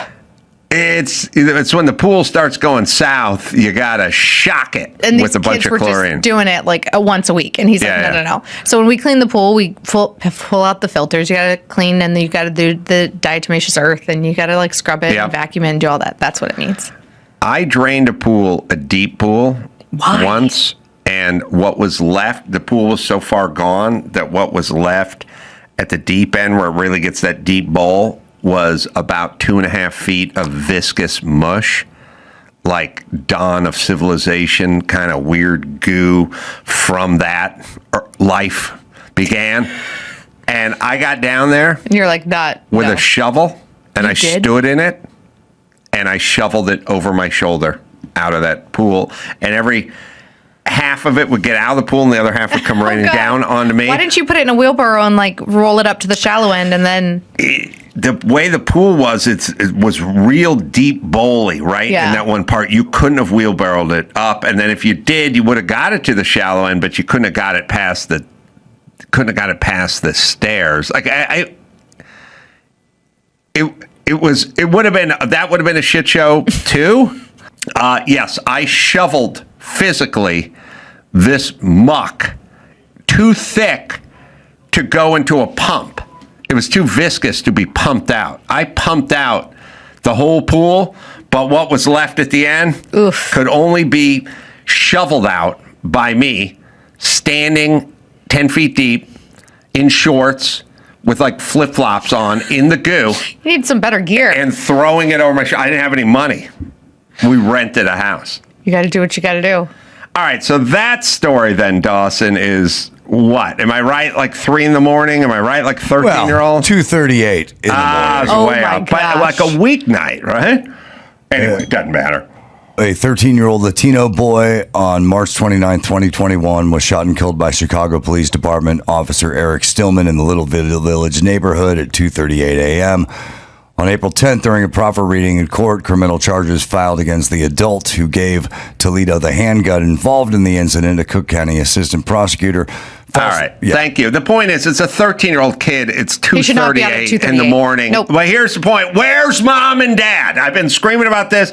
Dawson's been hearing me scream about this. You go back, listen to Loveline 1996. You can hear me screaming about where's mom and dad.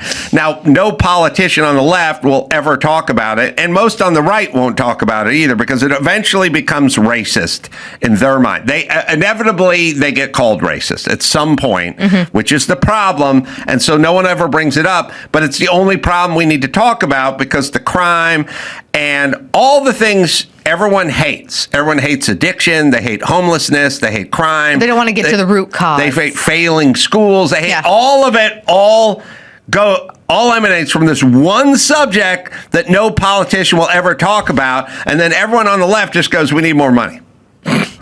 Okay. I don't know how much more money would keep that kid off the street. And then they go, we got to get rid of guns. Oh, some adult gave him that gun. Okay. Anyway, news. Along those lines, spending lots of money and government not being very good at dealing with things. The California Post, our friends right down here in downtown LA, I love how they are, like the New York Post has a California division now. They're doing some good reporting over there. So now there's a rogue mini town. The other day you showed me that creepy video of the guy like living underneath the sidewalk. Like in the storm shelter. Amongst things that looked like what you pulled out of the pool, pretty much. Yes. Now there's a rogue mini town that's rising inside Los Angeles' billion-dollar homelessness crisis, where the homeless are building tiny homes, including televisions, air conditioning, and selling them on the street for as little as $100. They talked to one guy, 38 years old. He lives in this burst of bright orange, green, and yellow building that he's made in this small structure. He says he's really proud of his space and he cleans it up every single day. He even has air conditioning. Before living in this home, this gentleman lived a block away in a tent and a tarp, but he said it was too much fighting and drugs. This provides him more protection, and he's made almost 10 houses so far that he sells for about $100 a pop. Here's a video of it. Show me what you have here. How do you get the? It's got a TV. Yeah, it's a Telemundo. What are you connected to? We have electricity. Okay. Yeah, Got an air conditioner? It's nicer in the What room about I when it grew up in. rains? I've got to be honest with you. I didn't have an air Does the conditioner. rain come through the roof? Yeah, so it gets wet. It's supposed to rain on Thursday. You cover it with the tarp, or? Yeah. Well, first off, the guy doesn't speak English, and she's doing an interview with him. Oh. And secondly, turn down the Telemundo. What else We're is doing an down interview here. We're going to interpreter next time. Yeah. Oh, your speaker. Got it. Got it. Your bed. How long you been here? Almost 2 years. Yeah. Does the city leave you alone? No problem? Sometimes. Sometimes? Yeah. What else? Where do you get all this stuff from? Yeah. No? All right. You paint Listen, here's the whole thing. He can't understand them. People will do whatever they're going to do and whatever you let them do. Yeah. So if you start saying, well, I'll tell you what, taxes are on the honor system now, well, then no more taxes. That's how it works. And paying parking tickets are on the honor system as well. Well, then no more paid parking tickets. Yep. And sleep, live for free, park your RV wherever. Well, then people are going to do it. I remember being in Portland. Guy had like a 32-foot RV. He had the thing hooked up, pulling power off the power pole. He had water running to it. I mean, it's innovative. I will say this.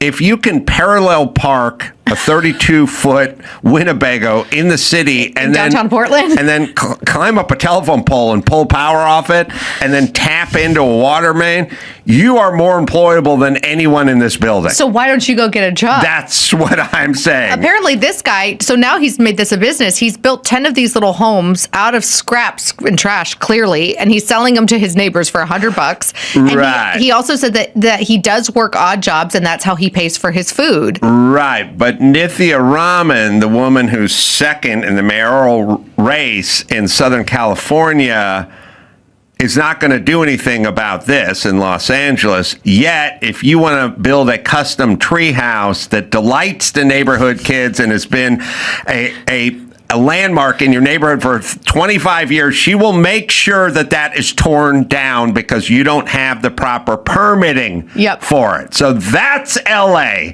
everybody. Don't you love it?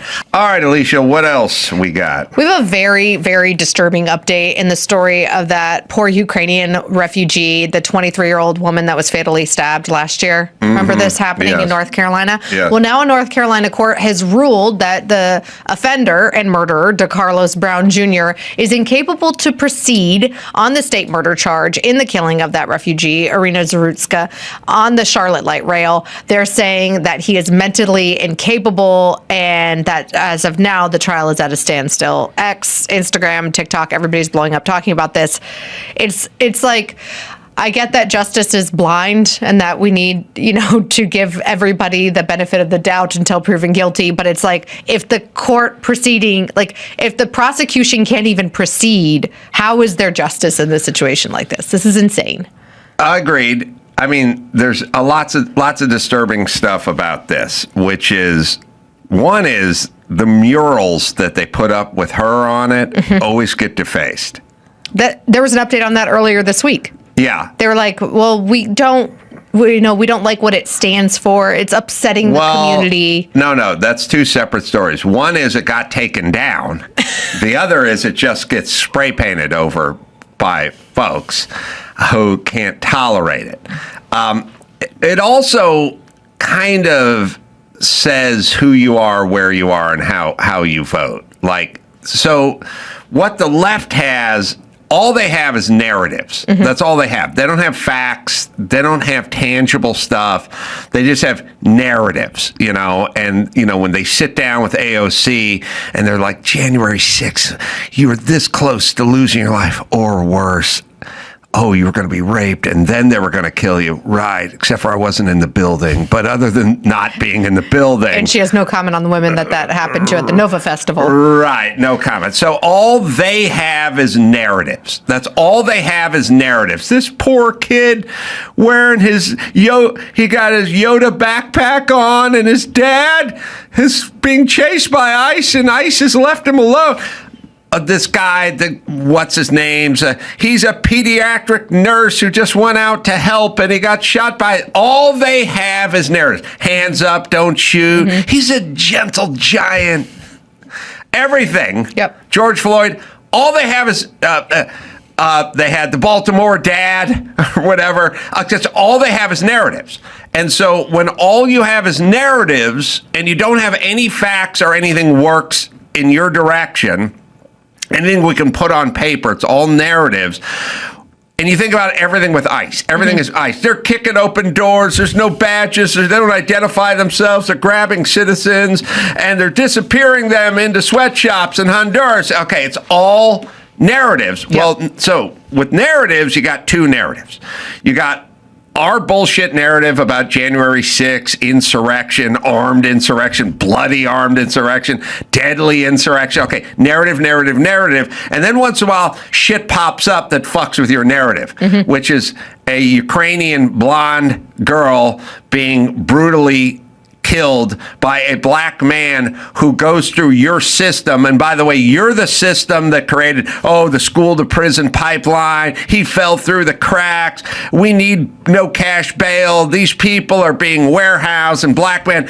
And your narrative now has been destroyed by this. And you hate it. You hate it. That's why the mainstream media doesn't cover stories like this, because it doesn't fit. They're all narrative based, and they hate this because you're either helping the narrative by you take Kyle Rittenhouse and turn him into a rogue racist assassin who went down to the George Floyd parade and started shooting people for no reason or whatever. You have your bullshit narrative, and then you have ones like these, and these bother you. And so what you have to do with these narratives, and your two narratives, you have your bullshit narrative that you need to boost, which is body counts and January 6th and all the other bullshit, and everybody came here as hardworking, mass incarceration and wrongful incarceration of black men for crimes. You got all that, and then you got ones you need to tamp down, and the ones you need to tamp down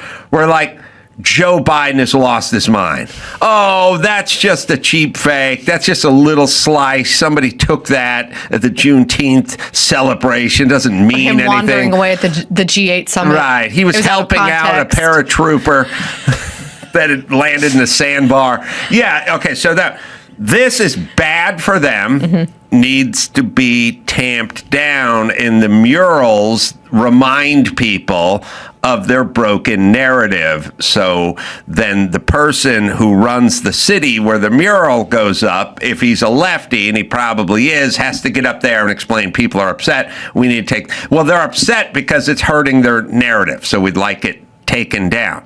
Now, you don't put, in half major cities in New York, they have a big thing that's a big counter that says how many people die of smoking every year. That would upset Dawson.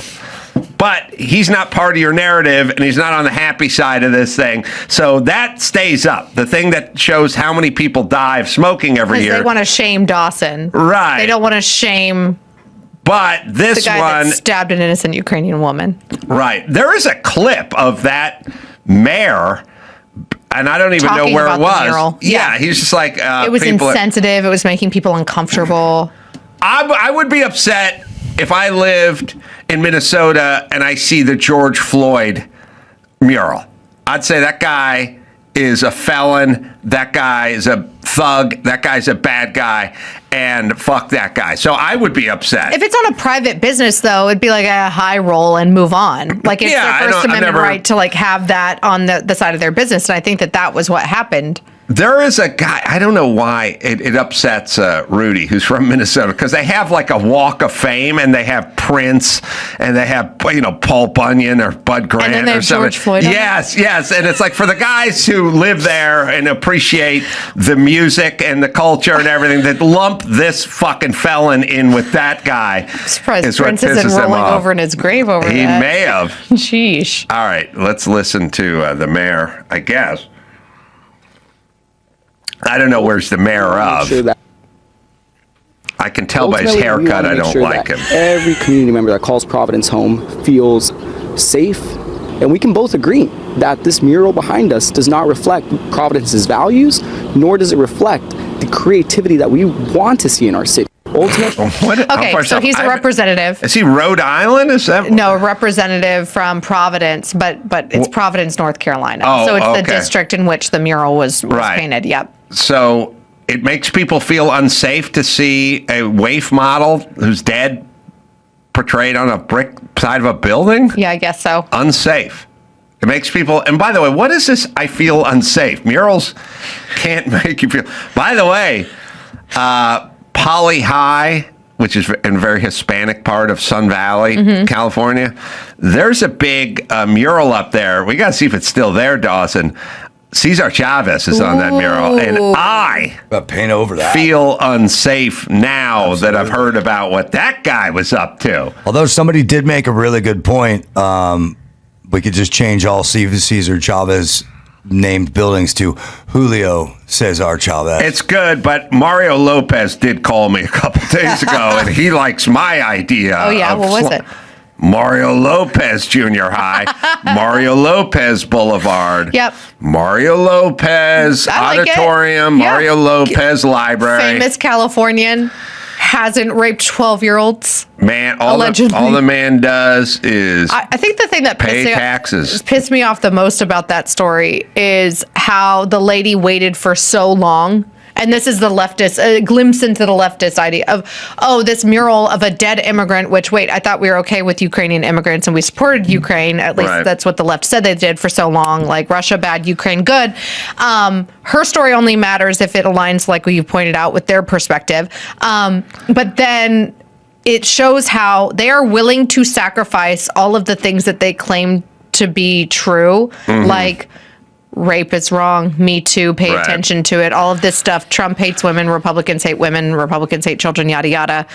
Epstein list, et cetera, et cetera. But then when a woman waits 60 years and covers up for a guy like Chavez, who they think are like, yay, our guy. She literally said in the interview with the New York Times, I didn't say anything because I didn't want to mess with the movement. Right. Like, that is messed up. Like, if you are willing to set aside your self-preservation and morals for the movement, left, right, and center, that's cultish behavior. Well, it's real simple with the mural. If the guy who stabbed her was wearing a MAGA hat, then you guys would be fine with the mural. Be sommelier. But the guy was black and looks like he would vote for you, and it's the kind of guy you're trying to claim as a victim. So now you're not okay with the mural. I want to hear what this retard had to say one more time, because it's not what his community stands for. A mural for a dead woman is not what his community stands for. And it's dangerous, too. All right. Ultimately, we want to make sure that every community member that calls Providence home feels safe. And we can both agree that this mural behind us does not reflect Providence's values, nor does it reflect the creativity that we want to see in our city. By the way, we're now at the point with Democratic politicians where they're speaking gibberish. Yes. It doesn't reflect creativity. They want creativity that doesn't paint white people on buildings. But versus nothing, I would argue murals are all creative because they're murals. They're paintings, which is a creation, and it's part of that process. But they all have values. By the way, leftists don't even know what they're talking about anymore. They just go values, seat at the table. I'm literally unsafe. Yes, Andrew. I sit around and I think about this all the time, but I want to make a faux campaign ad for me running for senator where it's just me listening to black people. And it's all pictures of me listening to black people, different events, listening, lots of shots of me listening while black people talk. Yeah. And it's Adam Carolla. He listens, and he's going to fight Trump. And I think that's about all you need. Just pictures of me nodding and listening. You could probably win a mayoral race in this state. Yes, Adam Carolla. He listens to black people. Look at the film. Look. All right. So sorry. Another story. Another First Amendment. By the way, if you kill someone randomly, viciously, and violently who's just sitting around, I need to put you down. You're rabid dog at this point. Sorry. Listen, here are the rules of society. I got room for you driving drunk and clipping someone at night when the rainstorm or something, I don't need you executed. If you're just going to randomly execute other citizens for no reason whatsoever, then you need to be executed. It's so ironic. It's like she's on public transportation. She is an immigrant from a nation that they say that they claim to support, and a woman. I guess maybe she's a white woman. It doesn't matter as much to them. But like, and she's like unsafe. They've made the city completely unsafe. And now this guy, I mean, TBD if he will be, up for a retrial. I don't know. Maybe they'll try a different charge. Maybe they'll try to get a second opinion. I bet you the prosecutor is just livid at this point. It's insane. Yes. But in a legal win for those of us that love freedom in the First Amendment, an attorney, Connor Fitzpatrick, representing a student. Remember the San Diego high school student that had the pro-ICE posters and then he was suspended from his school down there in Torrey Pines? Yeah. 17-year-old Torrey Pines high school junior who's gone unnamed, of course, because he's a minor. He had the We Heart ICE signed Real Americans during lunch. The flyers were quickly torn down, and days after the incident, the student was hit with a one-day suspension for what the school officials allegedly called, quote-unquote, demonizing and hateful speech. Well, what's great about them, it's always funny to me. It's like if you're a flight attendant for American Airlines, you can wear a little badge with the gay flag on it, but you can't wear a badge that has MAGA or Republican or anything. Probably can't wear a cross or Sword of St. James or Star of David. And so you go, why not? And they go, we don't allow any kind of political. And it's like, you don't? Because you're organizing anti-ICE marches. Yep. Teachers were students were doing the walkout. So this is what attorney Connor Fitzpatrick, who represents FIRE, which stands for the Foundation for Individual Rights and Expression. They do some really great work. He said that the school administrators, of course, to your point, can't pick and choose which opinions students are allowed to express. Voicing an opinion which makes others upset is not harassment or intimidation. It's American democracy in action, and turns out it's protected by the First Amendment. So the district has now had to reverse this decision. They've wiped the suspension from this kid's record. Good. And let me say this as well. Listen, pussies, if you are fearful or scared of a mural of a blonde chick, or you can't hold down your lunch because someone is down with ICE who's trying to protect your scrawny ass anyway, then fuck off. And like there's people go, there's people come in here, there's a uniform cop in this donut shop, and some of the patrons feel threatened. And then fuck off. If you feel threatened by law enforcement or ICE, you should only feel threatened if you're doing something bad. Yes, right? If you feel threatened by a mural or law enforcement, get the fuck out of this country. Then, sorry, you have a problem. And by the way, if you can't travel without your dog, fuck right off too. You have a mental disorder. We don't have to make it a flying kennel, and we don't have to get rid of cops and kick them out of the donut shops, and we don't have to paint over the mural. That's your problem. There's something wrong with you. And by the way, I don't really think you're scared of cops, because when shit goes down, you call cops. You call, or you threaten to call. Right. Like Central Park Karen. Right. Yes, like I'm going to call the cops. I'm scared of the chupacabra, but I'm consistent. I don't threaten to summon the chupacabra if someone's giving me a hard time, I was talking to some minority girlfriends of mine this week, and two of them on two different occasions called me to vent about how they were like, how come the most racist people are the rich white liberals in corporations that speak down to the minority woman and like pretend that they know better? Like they're like, without, and these women are more on the left, and they're like, without fail, it's always like the white Karens or the legalese HR guy in corporate America that tells you how he loved Biden and Kamala, but then says something racist and speaks down to you because he thinks you're an idiot. Well, it's the soft bigotry of low expectations. I mean, when Gavin Newsom was sitting in there going, how are these people supposed to get checking accounts? It's like, you're talking about them like they're animals and you're a zookeeper. You should expect how they're supposed to get IDs to vote. You know what I mean? Like, you want to talk about that ultimate racist is not thinking somebody is up to something that is very capable, basic. Yep. Yes. Capable All of right. taking care of themselves. Tomorrow night and Saturday night, Salt Lake City, everyone, Utah, Wise Guys Comedy Club. I think Chuck and Chris are coming out there too, fun. so it's going to be a party. 6 o'clock show, 8:30, 2 nights. And then Sunday, Salina Beach, Belly Up, which is a fun rock and roll club. Jonathan Kite's going to be out there as well, doing a couple shows there, 6:30, 9:30. Phoenix after that, Desert Ridge Improv. 5 shows. Ooh. Wow. That's it. And Alicia Krause going to be there. Yeah, it'll be fun. 17th through 9th. You go to adamcarolla.com for all the live shows, the merch store, and all that kind of stuff. Alicia Krause, lifestyle writer from Daily Wire. I don't know what it said, but it's good. Plug it, baby. AliciaKrause.com is where you go. AliciaKrause.com, the Gram, Daily Wire for my take on. I wrote my first album review. Oh, good. Yeah. I want to hear it. Okay. But not now. Luke Hemsworth, everyone. Beast in theaters tomorrow. And until next time, it's Adam Carolla, Alicia Krause, and Luke Hemsworth saying mahalo.